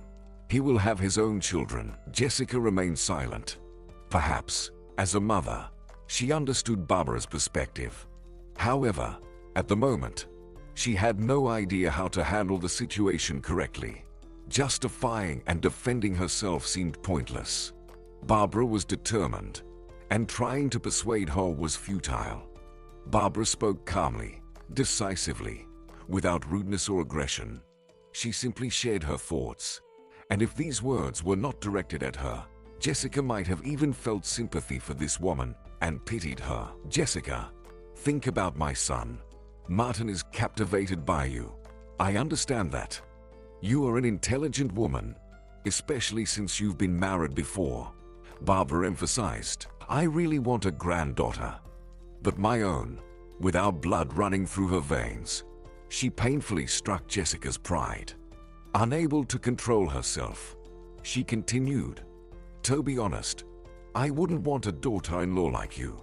I'm sure your union won't last long, and I want Martin to marry once and for all. Barbara, I understand you. Indeed, your son and I have been together relatively recently. We have never discussed marriage. Jessica fell silent, trying to choose her words carefully. I don't intend to force my daughter on anyone. She will always be with me, as an inseparable whole. I have nothing to hide. I live honestly, not deceiving anyone. I just don't understand one thing. Why did you come to me? First and foremost, you should have talked to your son. And as I understand, you decided to talk to me first. Jessica stared directly at Barbara. She didn't know how to react to the negativity Barbara was throwing at her. And, most importantly, how Martin would perceive this visit. I decided to talk to you first. Believe me, I didn't come to you for no reason. I know everything about you. I was described in detail in this letter. Barbara pulled out an envelope, took out a sheet of paper, unfolded it, and handed it to Jessica. It seems I have acquired admirers. Jessica raised her eyes to Barbara, hoping she would reveal this dreadful secret. She didn't want to think badly of Alex, but logically, besides him, no one else would need this information. You better know. Maybe a husband or maybe another rejected admirer, Barbara said. In her dreams, Barbara imagined her daughter-in-law as young, modest, and obedient. She didn't see anything like that in Jessica. However, Barbara noted to herself that she definitely liked Jessica. She didn't throw a tantrum. Another person would have shown her the door a long time ago. But Jessica held herself well, gracefully. It was clear that the girl had excellent upbringing. This woman undoubtedly knew her worth and wouldn't bend for anyone. Jessica, please let Martin go. He's still so young. She decided not to back down. Barbara, if you haven't noticed, Martin has long since grown up. Again, I want to emphasize that I'm not holding on to him. Consider that I've heard you. Today, I will definitely talk to him. I hope I've answered all your questions. Jessica turned away and stared at the monitor. Perhaps it was abrupt, but continuing the conversation made no sense. Barbara had already exhausted her. I hope Martin won't find out about our conversation, Barbara said uncertainly. I have no secrets from Martin. Jessica sharply replied without taking her eyes off the monitor. Goodbye. Barbara said her farewell and hurried to the exit without waiting for a response. Is this your work? Jessica threw the letter onto the table. Alex, looking surprised, quickly scanned the text. Where did you get that idea? He scratched his forehead, continuing to scrutinize the sheet of paper. Alex, let's not deceive each other. I'm just curious. Why did you do this? It's a whole composition. You only missed out on my school years. All other figures are there. Jessica sat down on a chair. You know perfectly well why I did it. Resisting was useless. No, I don't know. Explain. Besides, I've told you repeatedly that we won't revisit the past. Even if I don't end up with Martin, I still won't come back to you. I hate deceitful people, and you know that well. I never thought you were capable of such a thing. You need to stay away from people like you. Jessica stood up, worked around the office, contemplating what to do next. How much can one forgive a person, endure, try to understand their perspective? And yet, he draws no conclusions and continues to scheme. Jessica approached the table, took a clean sheet of paper from the stack, and placed it in front of Alex. Write a resignation letter. I no longer need your services. We'll transfer your settlement today. I don't want to work with someone I don't trust, and I won't. Hopefully, you can find a position in another company. If they call for a reference, we'll provide a good one. I can't offer you anything else." Jessica spread her arms, shrugged, and continued, "Let's part peacefully, without scandals and mutual accusations. I'm willing to forgive you for the sake of our daughter, but that's it. We can't work together." Jessica expressed everything that tormented her soul after his despicable act. She stood for a moment, then left the office, leaving him alone with his thoughts. The interaction with Barbara had spoiled her mood to such an extent that, as a result of stress, she developed a headache. Jessica took a pill, but it didn't help. "Hello." Seeing that Martin was calling, Jessica initially hesitated to answer. Barbara's hurtful words were still echoing in her head, urging her to let go of her boy. But knowing that Martin wouldn't calm down unless she answered, she reluctantly picked up the phone. "Jessica, I'll be late today. Mom called. She says she's not feeling well. Don't worry, I'll come as soon as I sort things out with her." Martin always warned Jessica if he was running late. Silence reigned on the other end of the line. Jessica just remained silent. She fully understood that her mom had decided to act preemptively. "You really need to talk to your mom." She barely managed to articulate the words. "Jessica, what happened to your voice? Are you sick?" Martin asked, concerned. "Your mom came to my workplace." Jessica didn't want to discuss this over the phone, but she couldn't keep it from him. "How did she find out where you work?" "I don't understand anything. I hope my mom didn't come to offend you." "You can expect anything from my mom." Martin, usually calm and composed, was now genuinely upset.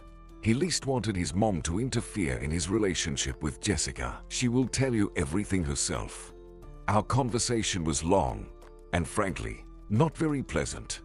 Jessica wanted to add that this couldn't go on, that Martin was an adult, and if his mom didn't understand that, she needed to explain it to her clearly. And if she continued to meddle, Jessica wouldn't reconcile with it. "Jessica, I'll be there soon." He quickly ended the call. Despite her resentment, Jessica was well aware that the final word would be Martin's. If he took his mom's side, she would have to acknowledge that these relationships had no future. It would be tough for her, but there was nothing she could do. Barbara made it clear that, by her criteria, Jessica was not suitable for Martin. "Mom, why did you go to Jessica's workplace?"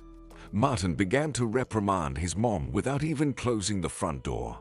He was so eager to hear a coherent answer that he forgot to inquire about her well-being. The conversation with Jessica had thrown him off track. Now he needed to find out what she had told his mom. "She already complained to you. I decided to get ahead of her." Barbara smirked, kissing her son on the cheek. "How do you feel?" he asked. "Better already," Barbara replied with a sigh. "You've completely forgotten that she's my mom. What did you like about her?" Barbara said with a hurt tone. She understood that her son was expecting explanations, looking at her expectantly, without a smile. For the first time in his life, she saw condemnation in his eyes. "Martin, how could you get involved like this? Couldn't you find a younger girl without children?" Barbara couldn't stop herself. The last thing she needed was for her son to raise someone else's child. "Mom, enough. If you don't stop now, we'll argue. Everything suits me. I strongly urge you not to meddle in my life." Martin stopped her, imagining how she was bad-mouthing Jessica. "Are you ready to adopt her daughter?" Barbara raised one eyebrow in surprise, not hiding her smirk. She was offended that her son didn't see anything wrong in it. "Enough, Mom. If you've told Jessica any nasty things, you'll have to take back your words and apologize. I won't let you offend Jessica, even if it's you. I hope I made myself clear. And remember, I've grown up a long time ago. Let me decide who to live with." Barbara lost her ability to speak. She looked at her son with genuine horror, and then an hysterical laugh broke from her lips. Barbara had always been proud of her son, how respectfully Martin treated her, never raising his voice. Now she had to apologize to a barely acquainted person. This would never happen. Son, stay with me today. Barbara made one last attempt. She didn't want to let him go to Jessica, afraid that she would entangle them even more, making it harder to separate them. Her son's behavior was completely out of her control. Mom, I have to apologize to Jessica for your behavior. I'm ashamed of you, Martin said. He had always considered himself a responsible and determined person. He was a loyal and reliable friend. His friends could always rely on him. He always knew what he wanted. Now he couldn't understand how his mom could treat him like this, truly embarrassing him in front of a woman who was far from indifferent to him. It seemed to Martin that Jessica simply had no flaws, and her daughter. He was sure that his mom would understand her. She would see that he was happy and would definitely accept her daughter. Over time, he would tell her everything. But his mom rushed ahead and decided to act as she saw fit. Looking at his mother's distressed face, he felt a sense of awkwardness. Of course, he shouldn't have talked to her like that. Did you forget for a moment that your son is a doctor? I can see perfectly well how you feel. I understand what you're trying to achieve. You're planning not to let me go anywhere so that the conversation with Jessica doesn't happen. Barbara couldn't deny it. From childhood, she taught her son not to lie, to speak only the truth. But now she had a very real reason to deviate from her principles, to lie, or at least distort reality. I'm really afraid to be alone. Can't you skip one evening and stay at your mother's house? Check my blood pressure, as you always did before. I feel like my pulse is just off the charts. Helplessness and resentment echoed in her voice.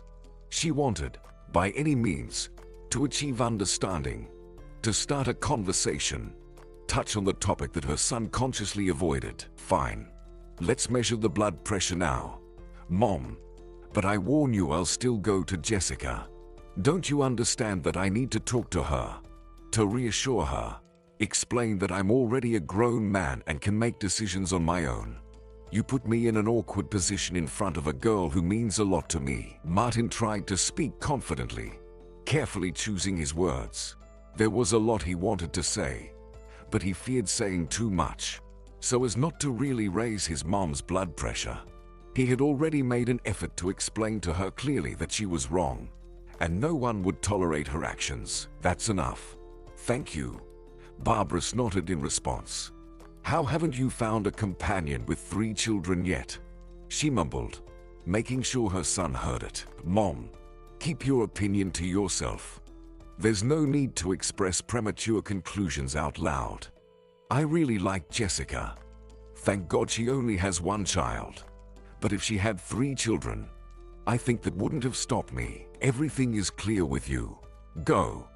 Don't bother measuring my blood pressure. Since some time ago, my opinion means nothing to you. She interrupted him. Just know, you'll stay with her only if you give up on me. Choose. Barbara sharply turned the key in the front door, opening it wide, unwilling to listen to him anymore. No matter what he said now, Barbara knew that her son needed saving, and no one would convince her otherwise. Mom, are you sure you're feeling okay? His son's voice came from behind, and his hand gripped her elbow, trying to turn her around to see her face. Barbara turned to her son, pulled her elbow from his tight fingers, and, ignoring the question, said, "Go away. You don't have to come to me anymore. I'll call you. Please think about your behavior. Try not to upset yourself. Anyway, the final word will be mine, and you'll have to accept my choice." Martin stepped over the threshold. Barbara immediately slammed the door, demonstratively locking it, and only being alone, she burst into tears. "Did you come? Did your mom let you go?" Jessica asked, opening the door, surprised. Nothing had changed. Despite Barbara's categorical objection, Martin still held her dear. Jessica eagerly awaited his return, constantly checking the time. Although she was sure that his mother would do everything possible to keep him with her today, resentment towards this woman still lingered. But Jessica tried to control herself and not succumb to her emotions, listening to the call of her heart and the voice of reason. Martin was not to blame for having such a compassionate mother. "Are you upset?"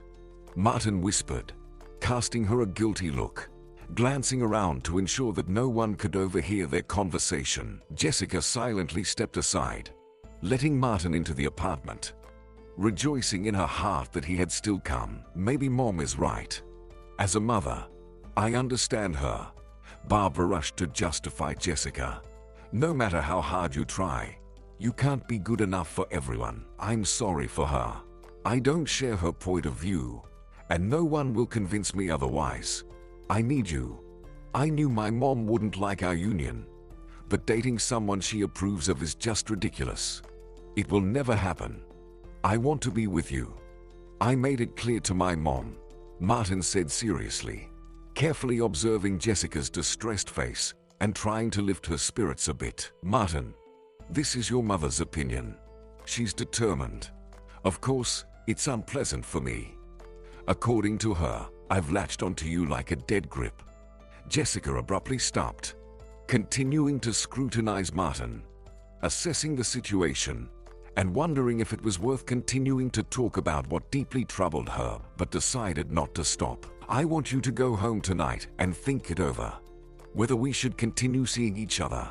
My mom's opinion can't be completely ignored either. You're still young," she suggested. "I've already thought about it," he interrupted. "If I had any doubt, I wouldn't be here now," Martin replied, not wasting a second, affectionately kissing her on the lips. "I'm not going anywhere," he said a little guiltily, kissing her again. This time the kiss was more insistent and deep. "And don't worry about Mom. I'll handle her.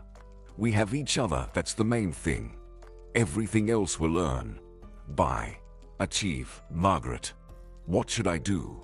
Martin has become completely uncontrollable. Barbara, holding the phone to her ear with one hand, wiped away tears with a handkerchief. She just needed to express herself now. Unload. Complain about her child, for whom she had put an end to her personal life, deciding to devote herself to her son and her beloved work. After the divorce from her husband, Barbara no longer sought happiness in love, making the conclusion that all men are the same. "Barbara, you're like a little child. I feel like you're driving yourself to a heart attack. Why do you take everything so close to heart? Personally, I respect our nephew. He acted like a real man. Congratulations, little sister. You raised a good son, judging by your words. Dear sister, now I have to calmly give away my good son to goodness knows who. It's easy for you to say. Your children are married. Everything is fine with you. My nephews don't raise other people's children. You yourself said that Jessica has something you like, that she has many advantages. If Martin ignored you, it means she is not indifferent to him. Maybe you should support him and not interfere." Margaret sighed heavily, knowing well that her sister was not thrilled with her words. But on the other hand, no one else would tell her the truth except her. "In that case, you might lose your son. Use your head, sister. Please don't meddle with them. On the contrary, start communicating with Jessica. Take a closer look. You saw her only once, and you've already made conclusions. Maybe you'll like her. No one knows what tomorrow holds," Margaret continued, although she knew it was very difficult to persuade her stubborn sister. Barbara was so obstinate. She might keep silent but do everything her own way. Barbara herself understood that Margaret was saying the right things. If they didn't concern Barbara herself, she would have clapped her hands and applauded her sister. But she didn't want her boy to be raised by someone else. Maybe Margaret's words were indeed worth listening to. "Listen, Margaret, I still haven't figured out who wrote me that letter. This person had specific intentions. So, I have an ally who doesn't want Martin to be involved with this Jessica. Maybe it's her ex-husband or ex-lover. My intuition tells me I should look for the ex-husband. The letter mentioned that they worked together. I can call and find out this information. Barbara mused aloud while Margaret interrupted her again. Why do you need this? The last thing we need is for you to plot against your own son. Barbara, don't even think about it. Martin won't forgive you. Can you really do such things behind your son's back? Listen to me for once. Back off. I'm begging you. Margaret tried to reason with her sister, appealing to her conscience. But Barbara wasn't listening. She was on her own wavelength, going through the upcoming conversation in her head to get the ex-husband's phone number. Hello, Alex, greetings, Barbara said as she introduced herself. From the conversation, she realized that Alex was intrigued by the call. So, she got straight to the point. They arranged a personal meeting, explaining that it wasn't suitable for a phone conversation. Hello again, Alex. Barbara noted that Jessica's ex-husband was quite handsome, a bit taller than Martin, with beautiful gray eyes and tan skin. What more could she ask for? I'm listening. Yes, you're right. I wrote you that letter. I hoped to save the family. But then your son showed up. Alex chuckled, remembering how he immediately noticed changes in Jessica's behavior. Suspecting something was amiss, he kept an eye on her.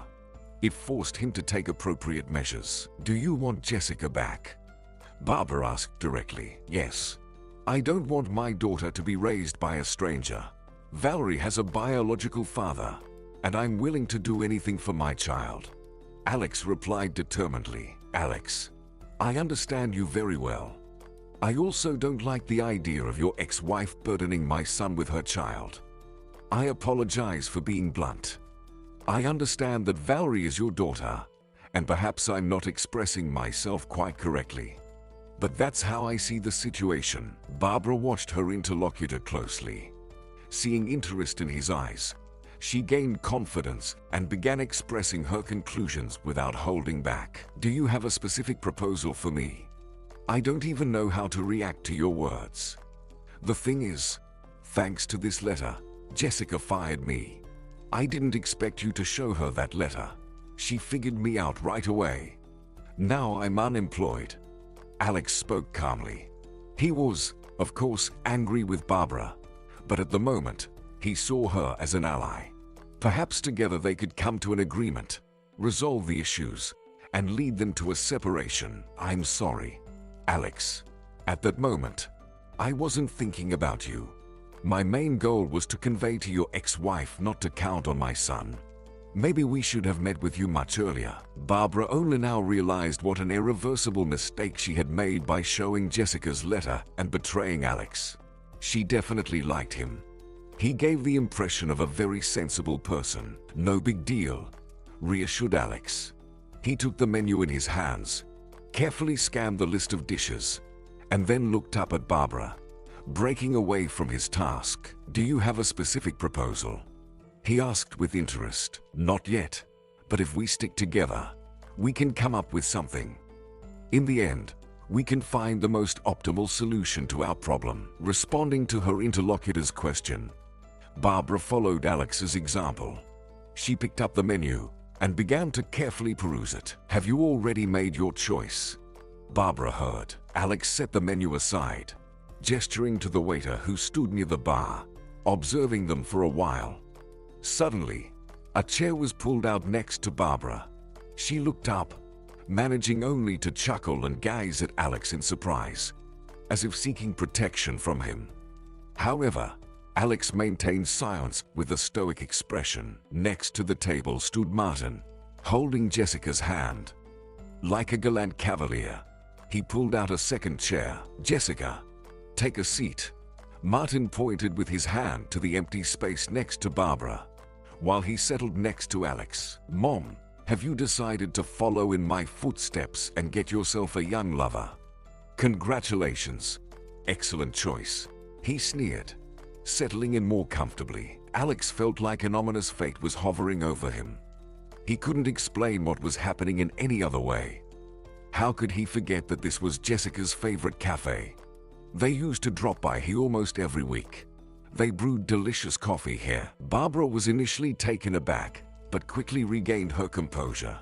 Proudly straightening up, she turned her head to Jessica and calmly said, "And why does this surprise you so much?" "Yes, I invited Alex to the cafe. I wanted to inquire more about you, Jessica. I need to know who my son is dating." She decided not to expose her ally, shifting all responsibility onto herself. Alex could still be useful. Barbara had already betrayed him once, and she couldn't afford to do it again. "Jessica, why didn't you bring your daughter with you? She seems too young to leave home alone." "Alex, take note of this. I think Child Protective Services might be interested in this question." She turned away from Jessica, addressing Alex in such a calm tone that everyone present felt uneasy about her hints. "Barbara, don't you think you're being too presumptuous? If you're used to meddling in your son's relationships, it won't work with me. I've long grown up and don't let anyone invade my personal space. You're too self-assured, trying to outsmart me and pulling my ex-husband to your side. It's very foolish on your part, and yours too, Alex," Jessica retorted. Barbara felt as if she had been struck by something heavy, so intensely painful. It seemed like an attempt to show that no one feared her, that they didn't take her seriously. She opened her mouth to defend herself. Barbara gave Martin a reproachful look, but her son had no intention of defending her. He sat across from her, looking at his mother with a hint of disdain. "Valerie is with Grandma. It's Friday today. Jessica takes our granddaughter for the weekend. It's quite normal. Perhaps, Mom, you wouldn't understand with your attitude. You don't have grandchildren, and with that attitude, you might never have any," Martin said. Barbara abruptly stood up from her seat. She had no intention of listening to unfounded accusations from her son. Let them think what they wanted. Her son deliberately hit her where it hurt the most, deciding once again to remind them of what she had been dreaming of for several years. Upon hearing hurtful words directed at her, Barbara even forgot about Alex. She needed to leave the cafe as quickly as possible. Before taking a single step, she heard her son's voice again. "Mom, stop. We haven't finished our conversation. Where are you rushing to? I think I warned you that if you don't calm down, I'll declare war on you myself. How much longer will I be embarrassed by your behavior? And you, Alex, why are you siding with her?" Alex remained silent. He was genuinely ashamed now. Desiring to win back his wife, he had once again stooped to unimaginable lows. "Martin, aren't you taking too much on yourself? I don't think I have to explain myself to you. My business is where and with whom I date." "Alex, I hope you understand me," Jessica said, attempting to calm down, well aware that she didn't appear composed. But inside, a storm was raging. Jessica struggled to contain her emotions and suppress her inclination to cry, looking up at Martin as if demanding immediate support. "Barbara, I don't know if I should rejoice or disappoint you," Jessica sighed heavily. She didn't want to tell anyone, not even Martin. "Soon, you'll be a grandmother," Jessica said aloud, closing her eyes for a few seconds, mentally berating herself for once again losing control. Her ironclad composure had failed her. When she opened her eyes, she scanned their faces. All three stared at her, trying to digest what they had just heard. Upon hearing Jessica's words, Barbara was initially stunned. She slowly sank down, fidgeting uncomfortably in the chair, which now felt entirely unwelcoming. She surveyed everyone present once again. Alex was clearly in complete shock, continuing to glare at Martin with intense animosity. His hands involuntarily clenched into fists, and Barbara even thought she heard the gritting of his teeth. "Jessica, is this true?" Martin looked at her with a silent hope, still unable to believe what was happening. He hesitated to ask again, fearing to hear that she was just joking. "Yes, Martin, it's true," she exhaled in response and reiterated for emphasis. "I'm pregnant. I don't even understand how it happened. 2 days ago, A test confirmed my suspicion, and today I had a doctor's appointment. Jessica turned to Barbara, smiling when she saw her bewildered expression. Barbara, don't worry. I've already scheduled an abortion. I didn't want to tell anyone about it, not even Martin. She wanted to continue, but Martin interrupted her. Oh God. Finally, you heard my prayers. Thank you, my love. His happy face quickly changed. Try it. I'll inform every doctor in the city so that none of them agrees to your impulsive decision. This is my child, and I have a say too. Martin approached her, ready to lift her, but the limited space and other patrons got in the way. Martin, let me go, Jessica said petulantly, holding her skirt and glancing sideways at the other customers, not expecting such an enthusiastic reaction. Despite Barbara's displeased expression, Jessica remained in a serene and composed state. Seeing Martin rejoicing in the news, she joined in, oblivious to the surrounding onlookers. Martin gently placed Jessica on the floor and helped her settle into her chair. He sat across from her, unable to utter a word due to the overwhelming joy. His heart pounded in his chest. A pleasant thrill of excitement surged, growing and overflowing. Happiness simply overwhelmed Martin. All that mattered to him now was to prevent any changes and ensure Jessica didn't carry out her intended plan. He couldn't bait, and he would never forgive Jessica. Congratulations, Barbara dryly forced out, feeling confused and unsure how to react to the news. It was undoubtedly wonderful news. Barbara had long dreamed of having grandchildren, but hearing that she would soon be a grandmother left her bewildered. Her heart raced at a frantic pace, yearning for calm, while her son reveled and rejoiced like a child. She didn't know what to do with this news, whether to rejoice or cry. Tormented by conflicting thoughts, Barbara, unexpectedly to herself, leaned forward and hugged Jessica's shoulders. I'll be happy if you and Martin give me a grandson or granddaughter, she continued after a brief pause, trying not to look at Jessica. Really, I'll be happy.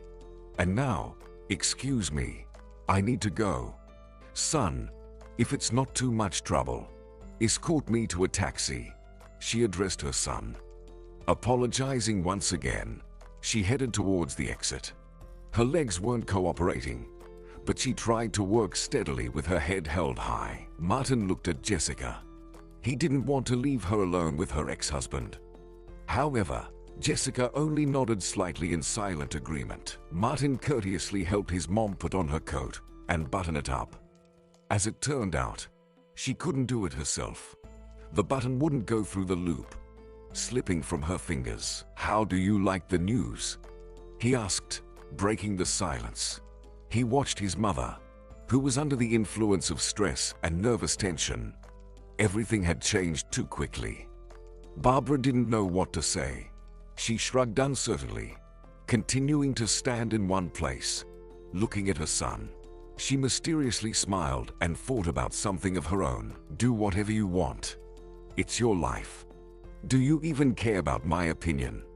She raised an eyebrow. She chuckled, waved her hand. Mom, don't start.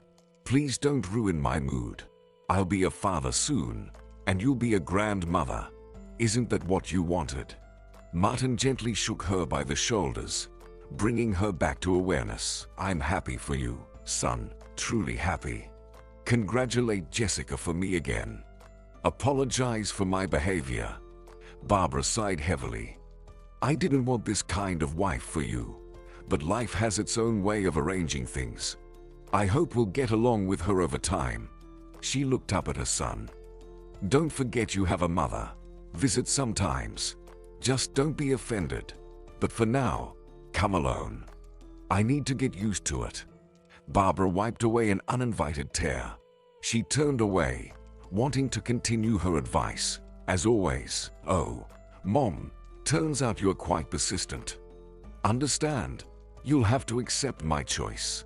Otherwise, he paused, seeing Barbara frown and raise her hand. I know you'll start scaring me that I won't see my grandchild. Nobody can forbid me that. Okay, go to your Jessica.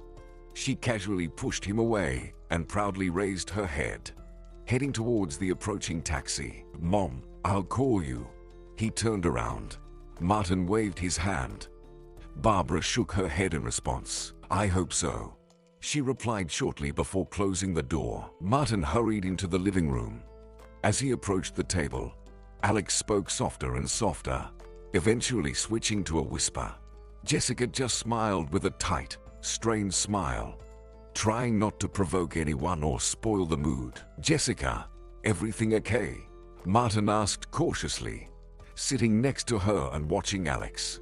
The latter continued to glare at him with undisguised hostility. "Everything's fine. Alex is leaving," Jessica emphasized, looking at Alex's displeased face, clearly indicating that their private conversation hadn't been very pleasant. Silence fell at the table. Alex hesitated. All his hopes collapsed, shattered into the tiniest shards. He still felt overwhelmed, cast aside. What hurt the most was that Martin was in the apartment, the one Jessica hadn't settled with him for yet, peacefully sleeping on the marital bed. "When are you planning to settle with me for the apartment?" he said coldly, deciding that enough was enough. There would be no more delays. He wouldn't bend to anyone anymore. Let them adjust to him now. "Alex, don't worry. I've gathered the necessary amount. I'll settle with you tomorrow," Jessica said, realizing that upon hearing such news, her ex would immediately remind her of his debt. Using his generosity was already making her uncomfortable. "Do you understand that the amount has changed? Now I'll be the one dictating the terms. You'll have to pay interest for using my money," Alex said, arching his eyebrow, trying to explain his conditions clearly. "And can I know what interest rate you gave me for the deferment?" Jessica tensed. She assumed that the news would elicit a mixed reaction from Alex, but she didn't expect such an outburst. Though she was to blame herself, she should have fought with her head when she presented everyone with the facts. Alex is currently unemployed, and he also needs to survive somehow. And here was an opportunity to both get revenge and earn some money. Alex took out his phone from his pocket, opened the calculator, and started calculating enthusiastically. Jessica and Martin exchanged glances. Feeling her anxiety, Martin squeezed her hand tighter. After finishing his calculations, Alex turned the phone screen and showed Jessica the figure. "Alex, this amount falls a bit short of the total cost of the apartment. Have a conscience. I understand that I'm to blame, but you shouldn't be so audacious." Jessica gasped when she saw the sum. "Jessica, I have some savings. If it's not enough, we can move to my place. It's a bit smaller than yours, but it's our own," Martin intervened, but Alex sharply cut him off. "You're not even asked. These are Jessica's and my affairs. Don't interfere." "Jessica, let him keep quiet. I can't control myself in his presence," Alex demonstratively addressed Jessica, ignoring Martin. "Alex, don't talk to me like that. I can't stand aside and be silent. Jessica's problems are my problems," Martin calmly replied, not even considering listening to Alex's words. Smiling, "Martin," Jessica rested her head on his shoulder. The feeling of protection and safety gradually returned. There was a man next to her whose presence made her feel calm and secure. Alex turned away from Martin, smirked, and muttered through his teeth, "I've said everything. I need the money tomorrow morning. The whole amount."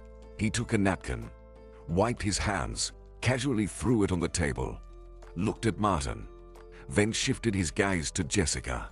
"Hope you understood me." Jessica placed her hand on Martin's knee, gesturing silently for him not to interfere. Although she knew Martin wouldn't stay silent. "I accept your challenge, the figure you drew as well. But I'll make a small amendment. I'll deduct from this amount what you spent on your mistress over the past 2 years. The rented apartment can only cover so much. I'll calculate other expenses at my discretion. I'll do everything approximately, following your example." Jessica spoke calmly, with a strained smile, to convey to her ex-husband that no one was afraid of him. And if he wants war, he'll undoubtedly get it. Carefully listening to Jessica, Alex once again felt guilty. During the property division, his wife never mentioned the funds spent on Alice. After stating his demands, he was ready to leave, leaving them with an intriguing topic for contemplation. But Jessica didn't stay silent. She recalled every detail, agreed. He grumbled, not willing to back down. It hurt that Jessica couldn't forgive him for the relationship with Alice. "Enjoy your meal," he said with polite mockery, stood up, and without saying goodbye, worked towards the exit. Before leaving, he turned around, gave them another mocking look, and left the room. "Don't be upset. We'll find the money." Martin started comforting Jessica as soon as Alex was out of sight. "You shouldn't worry." A year passed. Jessica and Alex were able to reach a peaceful agreement. Jessica paid him back for the apartment. The next day, Alex behaved completely differently and even apologized for his behavior in the cafe. Jessica and Martin legalized their relationship, with only their closest relatives present at the registration. When the doctor at the ultrasound said they were having a son, Martin beamed with happiness, like a string of lights on a Christmas tree. Jessica admitted to him that she had dreamt of a son, as they already had a daughter. Jessica didn't want her husband to be present at the childbirth, but Martin didn't listen. And when he held his son for the first time with trembling hands, he held him like the most precious gift his wife had given him. "Oh my God, he's so handsome," everyone nearby heard. "Jessica, thank you for our son." He couldn't take his eyes off the baby, still not believing that he had finally become a father. Now they visit Barbara every weekend. It was challenging at first. Valerie is already a grown child with her own character. She has a dad and two grandmas who adore her. Initially, she didn't want to accept Martin's mom, but Barbara gradually, step by step, managed to approach the elder granddaughter.